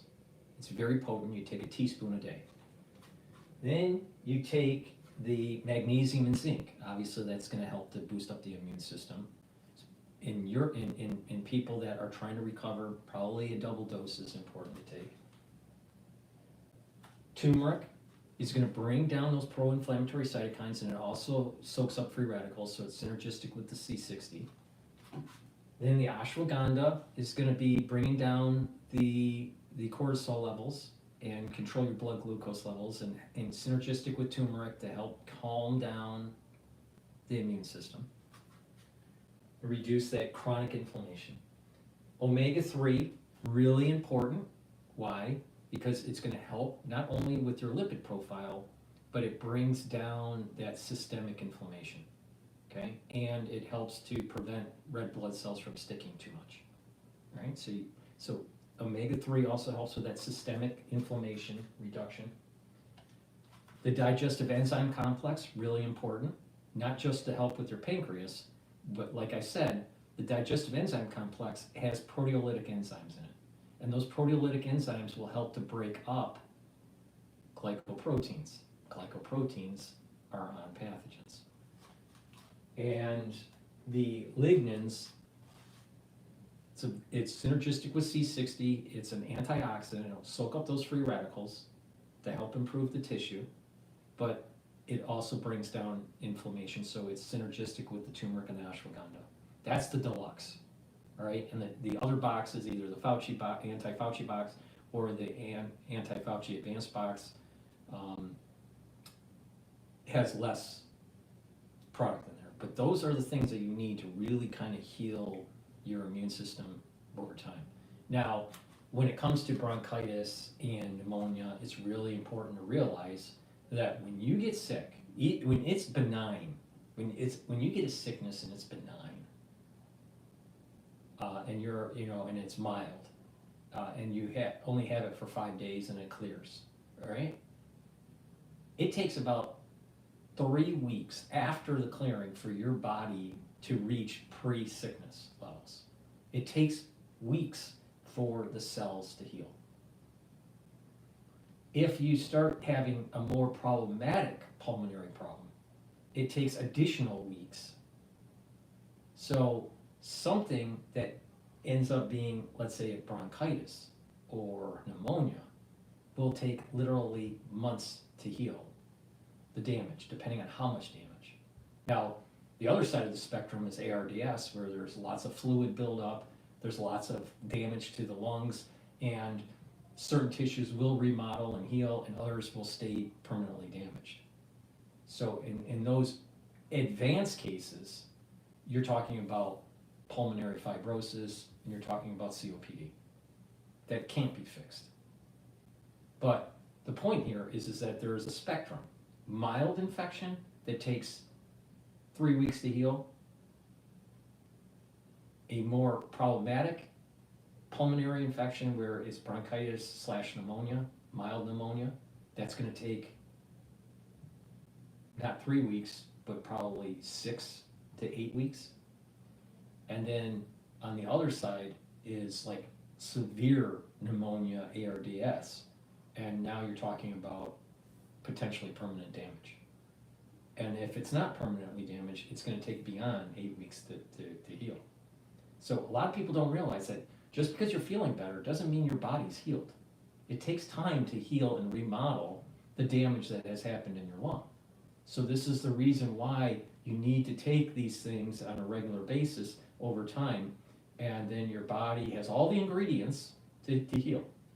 Now, other things that are really important if you've had a pulmonary infection is breathe, all right? You need to do deep breaths, all right? After you've cleared it, after you've cleared the infection, you probably still have some mucus buildup, or you don't have the exercise tolerance that you used to have.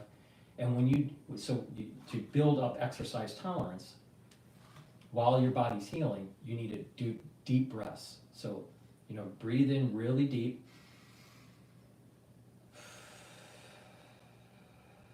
And exhale. And by doing that, about 20 times, maybe a few times the day, you're going to start, helping getting your what you're basically doing is you're forcing air into your lungs and you're forcing air out of your lungs. And you're trying to get that, you're trying to force the recoiling of your lungs. A lot of people that have pulmonary problems, they just they get weaker and weaker. Let's say you don't, let me give you an example. Let's say you don't get sick at all, but you just don't exercise. Over time, over the decades, your actual lung capacity goes down. But when you work out, your lung capacity reduces. The degradation of your lung capacity reduces when you work out. So even if you are an athlete, your lung capacity over time will diminish just because of aging of the lung, all right?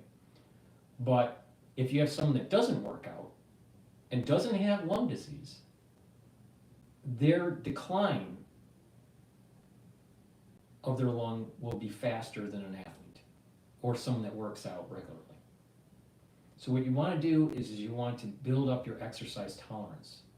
You don't have to be a marathon runner or anything like that, but you need to force air into your lung, and you need to force air out of your lung.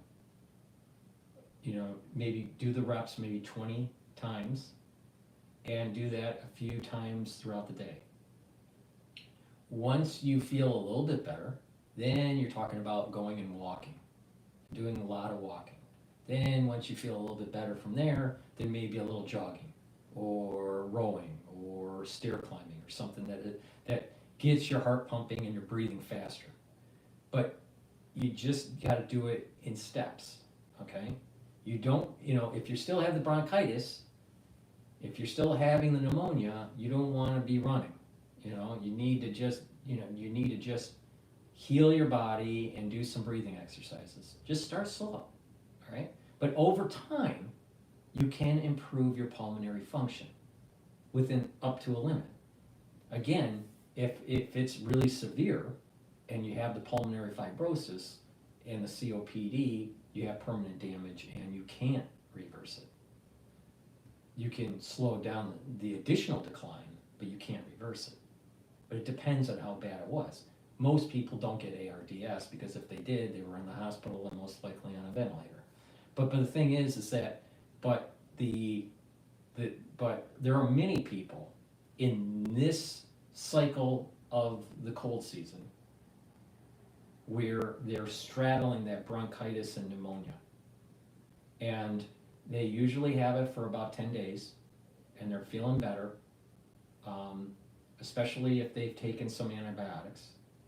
And what will happen is they will feel better, but it still takes weeks for the lungs to heal, depending on the severity. Mild takes about 3 weeks. More moderate to severe, you're talking a couple months. So, keep that in mind. So I have the anti-Fauci boxes. I designed these boxes just for this issue. All right, so it's about the pillars. Just think about it this way. It's about the pillars, the 3 pillars: neutralize pathogens, soak up free radicals, bring down inflammation. And I built it around those pillars. And I have these different price points because not everybody can afford everything, but at least they can afford something. So that's a great way to solve the problem, but it's not just taking supplements, it's also doing the breathing exercises, and when you have the exercise tolerance, then moving it up a little bit. Walking or jogging a little bit, depending on wherever you are with your pulmonary function. Because some patients have, different pulmonary functions. So you don't want to overdo it, but you need to get your lungs recoiling. You need to get the lung, view it as by forcing the lungs to work, you're actually improving your pulmonary function. So hopefully that will help you. It's the anti-Fauci boxes on my website, the-studio-reykjavik.com. Again, use the discount 5, and when you buy a box, I package it in a way where it's at a discount compared to buying individual products. So you can buy the box, you get a built-in discount because of the box relative to the individual products, but also you can use discount 5 to lower the price in addition. All right, so let me go back to live now. This right here is what decision paralysis looks like, and here's how AI can help.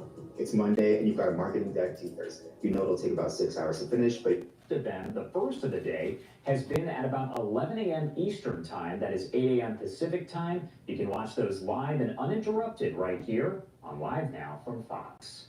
Let's head to a quick 2-minute commercial break now at 12:40 on the East Coast and 9:40 on the West Coast. You're watching Live Now from Fox. We'll be right back. Okay, so now we're in commercial break here. Let me see if I can find something else. I mean, basically the news is dominated by the fire for sure. What else is going on? I mean, just everywhere is about the fire.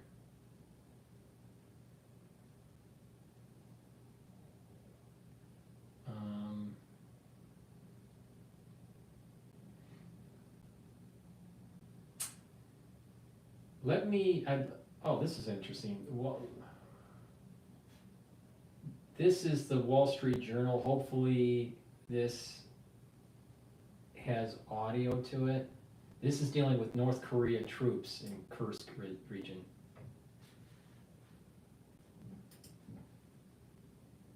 All right, this isn't gonna. That's not gonna work because it's just music, and this show doesn't do great with that. Let me see if I can find something else that I want to cover here. And just the news is just dominated by the fires. Here's something interesting from the BBC, going off on a tangent here. New ancient human species possible, identified. This was published about 3 days ago. Scientists have identified a potential new member of the human family tree. They've named it Homo juluensis. Julu translates to big hand, which the research team says is one of its defining characteristics. My colleague and I have been working on this for the past several years, looking at the fossils from a site called Shujayao. And so it allowed us to reconstruct the cranial capacity, the overall size of the brain, right? And it came out at about 1,700 cubic centimeters. Now, to put this into perspective, modern humans on average have a cranial capacity of about 1,350 cc's, right? Neanderthals have a cranial capacity of about 1,450 cc's. So Shujayao coming in at 1,700 is a lot bigger than modern humans and Neanderthals. The team's research brings together a disparate set of fossils found in Eastern Asia under a single species name. They believe that Homo juluensis lived nearly 300,000 years ago. They hunted wild horses and made tools for survival, but disappeared around 50,000 years ago. When we looked at the morphology from the Shujayao fossils and we looked at the morphology from the fossils from another site called Shuchang, what we concluded is that these guys can definitely be assigned to the same group. So when you look at the morphology and all the analyses between Shuchang and Shujayao, they all group together. So that was part of the reason why we said we probably have a new species here and we should probably call it, give it a name. While the researchers argue that the skull and teeth are different enough to justify a new species, some experts have raised questions about the findings. You know, the editor, when she was handling our paper, said that this is going to be very provocative. Paleontologist Chris Stringer has another theory about the fossils. Except for Duchang, all the others in our view grouped together, and that would mean that actually the name for them probably would be Homo longi, dragon man. Homo longi was first proposed in 2021 by Chinese researchers after they found this fossil in Harbin. So in our view, juluensis would be incorporated into, most of the fossils would be incorporated into Homo longi except for Duchang. But there's still a lot of work to be done to better define the differences. Now, because for Homo juliensis, we don't have clear evidence of distinct behaviour in that group. That work still has to be done to really untie much of the behavioural evidence behind this Chinese fossil record. You know, these fossils from China don't really look anything like the European fossils. If you look at the Chinese hominid fossil record, there's actually a lot more variation here than what was originally anticipated or expected. It's useful to categorise fossils into groups, and we can call them species if we want, as long as we bear in mind that it's one way of looking at the picture. Regardless, they are hoping to bring more clarity to a portion of the fossil record that has been largely overlooked. You know what's interesting, what is interesting with science, no matter what the science discipline is major discoveries are taking place in giving us a better perspective of our past and potentially our future. So if you're not living in the world of hate, all right, in the world of, you know, social media demonizing everybody, what I call the infestation, and you focus on a little bit of some of the new discoveries that are happening, not everything is doom and gloom. There is some positive things that are happening in the world. You know, understanding, you know, our existence, where we came from, how we evolved, where we're going, are really important. And not just that, it adds to new conversations with people. All right, like I said, part of the protocol that I have is just talk to people in the real world, you know, and when you do that, you're actually building good brain connections. Your brain processes information differently depending on the modality. If you're hearing it, if you're seeing it, and not only that, if you're writing information, or if you are reading information, or if you are talking information. These are all different things that are happening with your brain in different circuits. So if you don't talk to people in the real world, then that circuit is atrophying. If you only hear things, but you don't speak things, then the pathway for speaking atrophies. If you're only talking and never listening, the listening pathways start to atrophy. So it's really important to use all these different modalities. And you learn, but not only that, you actually are aging slower because you're activating these neural circuits. And by activating the neural circuits, you have positive neuroplasticity. When you have atrophy of these circuits because you're not using them, or you're angry all the time, and negative growth factors cause negative neuroplasticity, then you're gonna age faster. So you don't want that, right? You want to slow down the aging process and be healthy. So the infestation that's on social media actually ages you if you get really wrapped up in it. And, you know, if you want to get into the metaphysics of this, you know, I think that's where the snake and Satan live, is in the social media.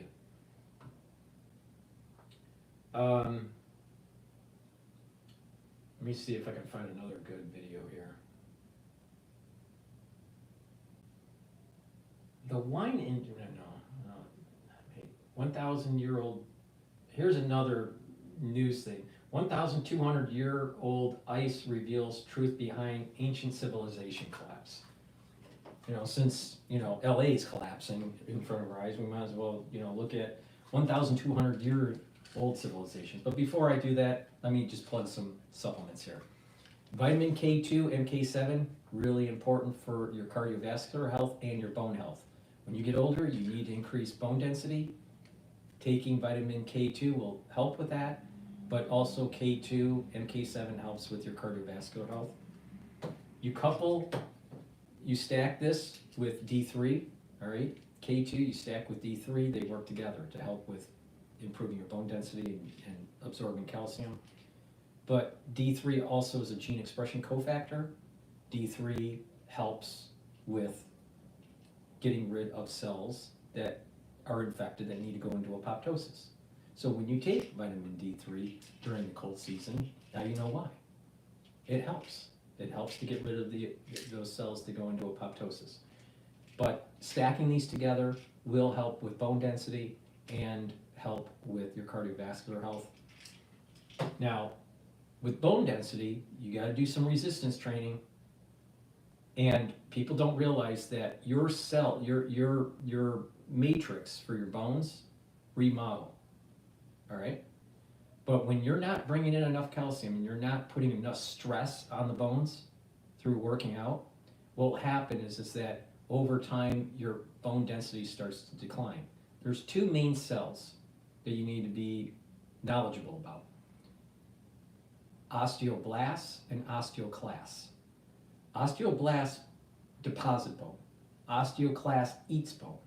When you get older and you don't have the stress factors on the bone and you're not bringing in the calcium, the osteoclast will eat the bone and your bone density will go down over time. Your bone remodels, depending on the person, anywhere from 5 to about 7 years. So there's these big remodelings that take place. So building up bone density takes time, but doing resistance training and taking K2, MK7, right, taking the K2, doing the resistance training, taking in calcium, either naturally or through a supplement, and taking D3, doing all that together with the resistance training will over time increase bone density. But you got to realize that you got to do it on a regular basis in the gym, do the resistance training, all right? And after a 5-year period, you'll actually notice that you have increased your bone density. You're not going to increase your bone density right away. It takes time to actually see it really improve, right? You can do these bone scans and you do it 5 years later or 7 years later after you get a baseline, and you'll notice that your bone density has increased. But it takes time to do this. If you don't, and you carry this into your geriatric years, it's harder to increase the bone density because there's so much of the osteoclasts that have eaten up the bone. So it's really important. The earlier, the better in following a protocol to slow down the aging process. Now, in terms of cardiovascular health, nattokinase is also very good to take. It's something that I've added to my stack. It helps to break up clots, it's fibrinolytic, but it also helps to bring down LDL levels and increase your HDL levels, so it helps with your total cholesterol. It's synergistic with D3 and vitamin K2, MK7. So you take these together as a stack, and you're really improving your cardiovascular health. And like I said before, the K2 and the D3 really help with your bone density. So those are two great ways to improve your health, cardiovascular and bone density. So please go to my store, the-studio-reykjavik.com, get the nattokinase, the D3, and the K2. All right, let's go to this Ice Age civilization.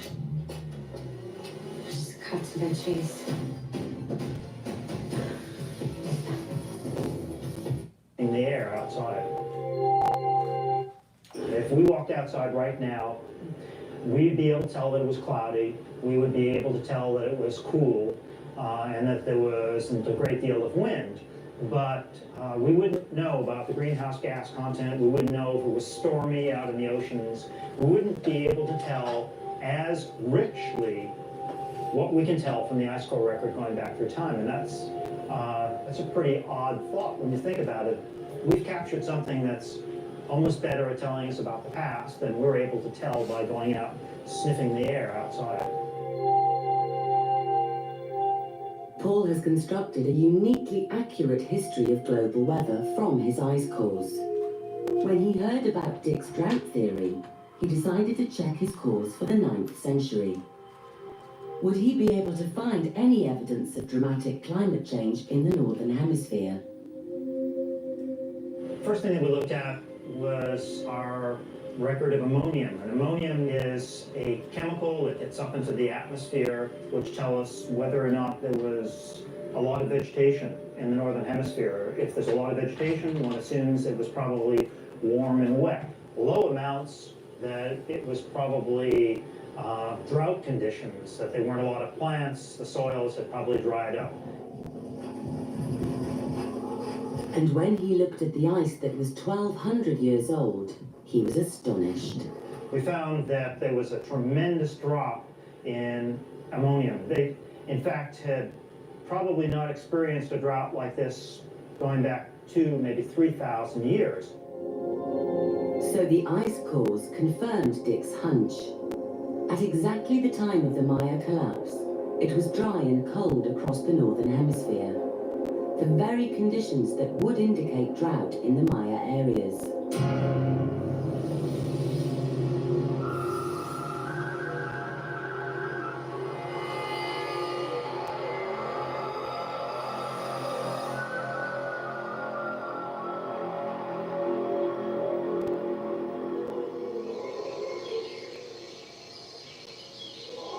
But archaeologists remained unconvinced.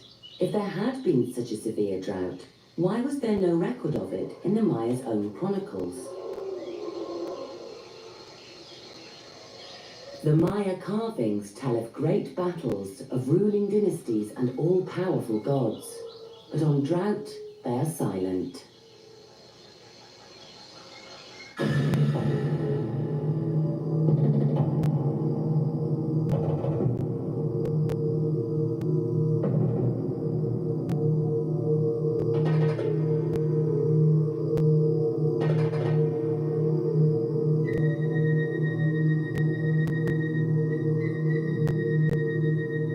I decided to see whether the Maya had written anything about drought.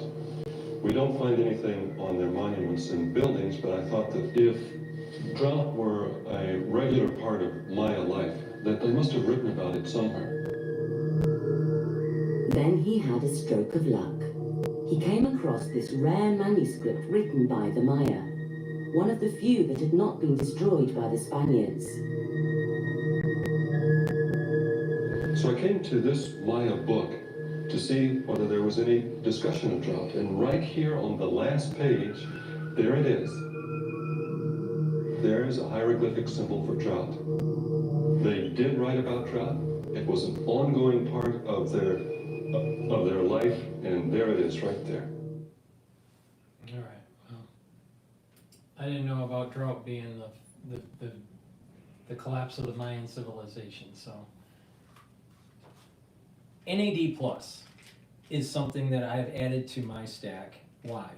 NAD plus helps energy levels, so it's helping with the mitochondrial health and boosting up the ATP, and NAD plus helps with energy. But it also helps to repair DNA damage in your mitochondrial DNA and your nucleus DNA. So NAD plus helps to repair DNA. DNA damage does accumulate over time, especially when you get older, so it kind of overloads the system and your body can't repair it as efficiently. So taking NAD plus will help with that, help repair your DNA damage. NAD plus also helps to protect your neurons, which is also very important when you get older. Ubiquinol. Ubiquinol is the bioavailable form for CoQ10. This is a very high quality supplement.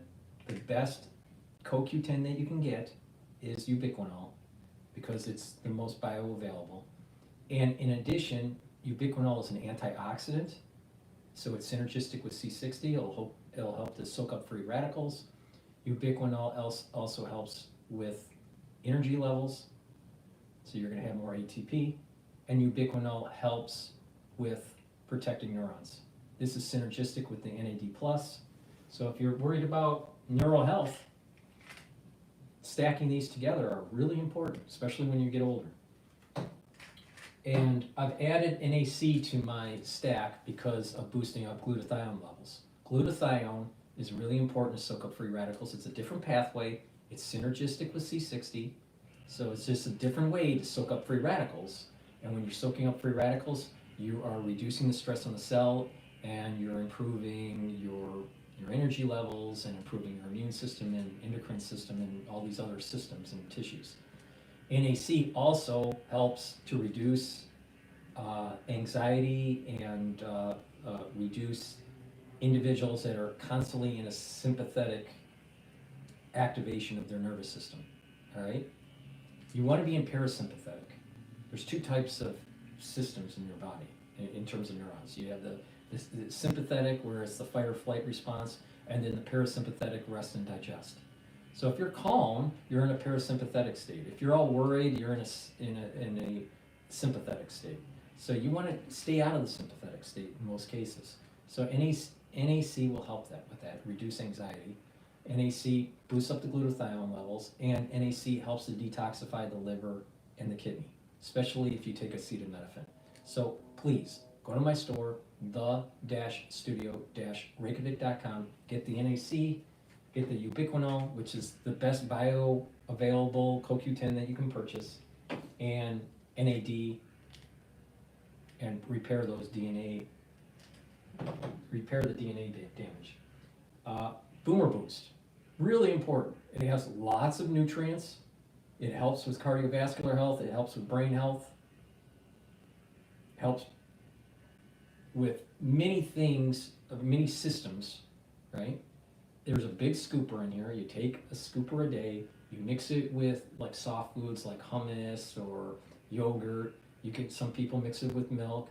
You can just make a smoothie. You know, if you do smoothies, mix it in your smoothie, or just mix it with filtered water. It's up to you. But take one scoop a day, and this is you'll have the ingredients that you need. It has a gigantic profile of nutrients in it.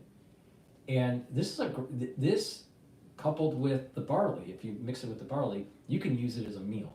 So you can use it for your breakfast or your lunch. So people will notice that they lose weight when they take this. So this is a great way to improve your heart health, improve your brain health, improve your immune system, and have the nutrients to really fuel your body. If you work out, if you're an athlete, taking Boomer Boost is a great way to fuel your workout and for recovery, all right? But if you're not an athlete, you can take this, and it's a great way it's a superfood, all right? And so it's a great way to fuel your body and to lose weight, because it's going to be a meal for you. It's going to be like, let's say, breakfast or lunch, right? Is a great way to do it. Now, people that couple it with the barley, if you take, and I'll talk about it later, if you take the Gladiator barley with the Boomer Boost, you'll also be able to control your A1C levels. So you're able to control your control diabetes, all right, and reduce the chances of developing diabetes. So this is a very powerful, great way to get healthy. So please go to my store, the-studio-reykjavik.com. It's the-studio-reykjavik.com, and get the Boomer Boost. It's a powder. You mix it with your food or with filtered water or even with milk. Some people mix it with milk. But it's a great way to get healthy.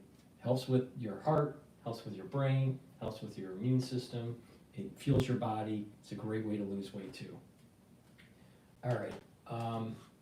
And then I have the heirloom. Now there's two barleys that I have. I have the heirloom barley. This is a protein. You can mix it with your Boomer Boost or just take it separately. This helps to detoxify your body, reduce inflammation, and soak up free radicals using superoxide dismutase. Very high quality barley, very dense barley. This is because it's heirloom. The stuff that let's say barley that you buy at Whole Foods isn't going to be as energy dense as this. So this is also a superfood. You mix it with the Boomer Boost if you want, and that's a great way as a meal. And again, you mix it, it's a powder. You just take small scoops. You use small scoops for this. For the Boomer Boost, it's a large scoop. And so the heirloom barley is really for the detoxification, reduce inflammation, and soak up those free radicals. Now with Gladiator barley, This is to help with building up strength.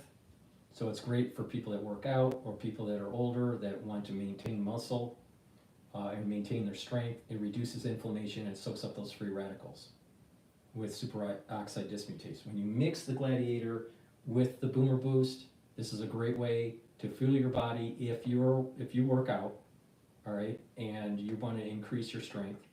If you're older and you're not, really into, as an athlete or anything, you will get benefits from this by maintaining muscle mass, adding strength, especially if you do a little bit of resistance training. And this is a superfood, all right? You mix this. You got a big scooper in the Boomer Boost, little scoops of barley, because it's high density. You mix them together and boom, it's a meal. It's your lunch or your breakfast, and you'll lose weight and you'll control your A1C levels.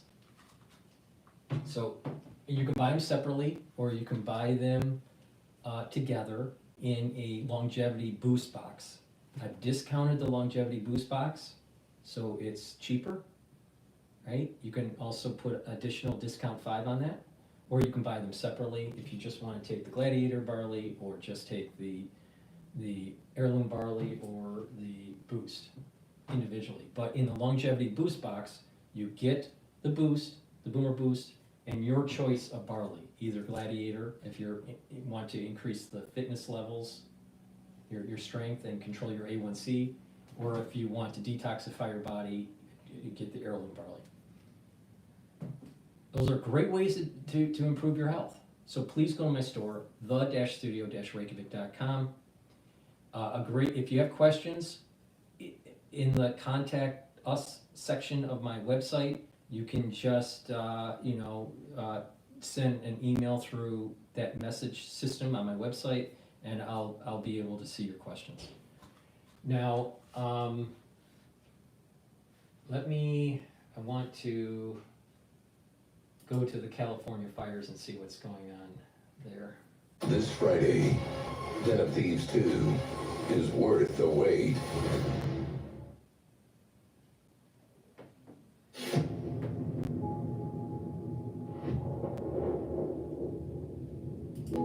Every time you feel happen, there is no particular relief in sight, and overall the conditions remain conducive to large fires across the southern third of the state. There's also a fair bit of offshore wind in the forecast going forward. Nothing as extreme as what we saw during the Eaton and Palisades fire, but certainly nothing that would really turn the tables right now and put us into a much better place. So really kind of all eyes are waiting for that first significant rainfall of the season. But of course, as we learned during the Thomas Fire and many other previous events, the rains can bring other hazards with them when they do come, including mudslides in the post-fire landscape. I want to talk a little bit more about the forecast, because as you just mentioned, I mean, there's some kind of holes within a forecast. You can't really get a clear picture. What does a forecast actually offer? How far out could we have maybe more accurate data? How does even all of that come in throughout the day? Yeah, well, we use a combination of observations of the state of the atmosphere along with really sophisticated numerical modeling to produce these projections into the future. And for the most part, we can see kind of 5 to 7 days into the future with reasonably high fidelity, meaning with reasonable forecast skill. So in the case of this wind event, for example, we were able to see these potentially really problematic winds coming about 10 days out before the arrival of these. So it was really on our forecast radar, if you will. And unfortunately, even with that, we can't necessarily stop these fires when they happen. All eyes were on the area around Pasadena as a potentially really high impact area during this event. And it turns out that's exactly where the Eaton fire sparked, and then these devastating impacts. When we talk about seasonal scale forecasting, we run a lot of models, ensembles of models, many different future projections to try to get a sense for what is possible over the coming few months. And there is some skill there that can tell us whether we expect drier or wetter conditions. And for the most part, we're in the kind of drier conditions part of the spectrum going forward. And certainly, though, just one or two events can really change that. So we'll really have to keep an eye on it moving forward. You mentioned there that, it could be impossible to stop a wildfire from even sparking, given some of the conditions that just really foster that sort of environment. But with all the information that you're able to gather from these models, what are some practical solutions, or do you think about some of those practical solutions that could be put in place to potentially curb some of these devastating effects? Yeah, there's a lot of thought that goes into what we can do as a society to try to improve our resilience to events. I mean, fire is going to be and always has been part of the landscape in California. So we can't really envision a future where fire is not part of the equation. Fuel management plays a big role, especially adjacent to communities. The chaparral around the LA basin poses some particular challenges. We can't really use prescribed fire there in the same way that you might in other locations. But yeah, so defensible space around homes and home hardening, I think, is a really vital part of this equation, especially for fires like these, where the fuel stops being the vegetation, but actually becomes the houses themselves. So whether it's in the Altadena area or the Pacific Palisades area, you can see that really a lot of the spread is from one house to the next house, with embers coming from the first house that ignites and then igniting the next house, and it's a chain reaction through the neighborhood. So building codes and building standards that allow us to be more resilient to these sorts of fires, as well as preventing the fires from entering that built environment in the first place, are all going to be parts of the solution. Neil, before I let you go, is there anything you feel you would like to add to this conversation? Maybe something we didn't touch on specifically that you think is important for anybody watching to know?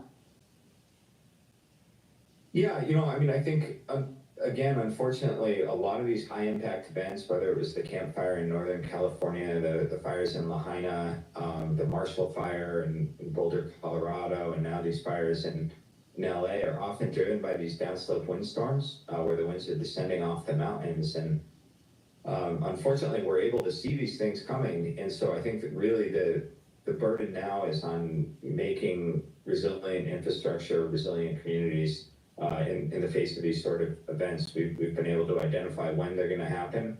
So now we really have to work very hard as a society to make sure that we don't see these sort of devastating impacts. Neil LaRoe, Assistant Professor of Physics at University of Nevada, Reno. We appreciate your time here at Live Now from Fall. All right, and lastly, a great product that I have on my store is collagen peptides. All right, this is a powder. All right, you can mix it with soft foods like hummus or yogurt, or mix it with milk. Some people mix it with milk, or filtered water or smoothie. But you take this helps with your bones, this helps with your joints, this helps with your skin and your hair and your nails. I have a box called the Anti-Aging Skincare Beginner's Box or Advanced Box that has collagen in it and a bunch of other supplements if you're wanting it for skin health. But taking collagen regularly is really going to improve your health. It has a huge amino acid profile, all right? And it's a supplement. It has a big scooper. You take it once a day. And it's a great way to improve your health, your skin, your hair, your bones, right? But again, you can couple this with other things like C60, resveratrol, the structural nanosilver gel, and the vitamin C, and you're going to actually improve your skin by doing that. And I have a skincare box in the anti-aging box section, but you can take it separately too. People take it separately. But people need to realize that you can improve your skin by taking the vitamin C, drinking filtered water, about 32 ounces to 64 ounces a day. Make sure it's filtered water. Taking the vitamin C and taking the collagen, they'll cross-link and improve the skin, especially in the dermal layer. So, and if you're doing resistance training, by taking the collagen, you're going to help with your joints and your bones. So please go to my store, the-studio-reykjavik.com, and get the collagen peptides. It has a great amino acid profile. Thank you for listening. This is going to be the end of the live stream. I will be reposting this on the channels. Thank you for participating. Just a reminder, I do have X spaces up for people to do call-ins. Just request, and if I see the request, I will pass the mic to you, and you can, ask me a question or whatever. So it's supposed to be interactive. Thank you for participating in the chat box, and thank you for watching the live stream. Again, if you have a question, I have a contact section on the bottom of my homepage where you can just click contact and you can send an email through the message system on my website, and I'll read it. Thank you for listening, and have a nice day.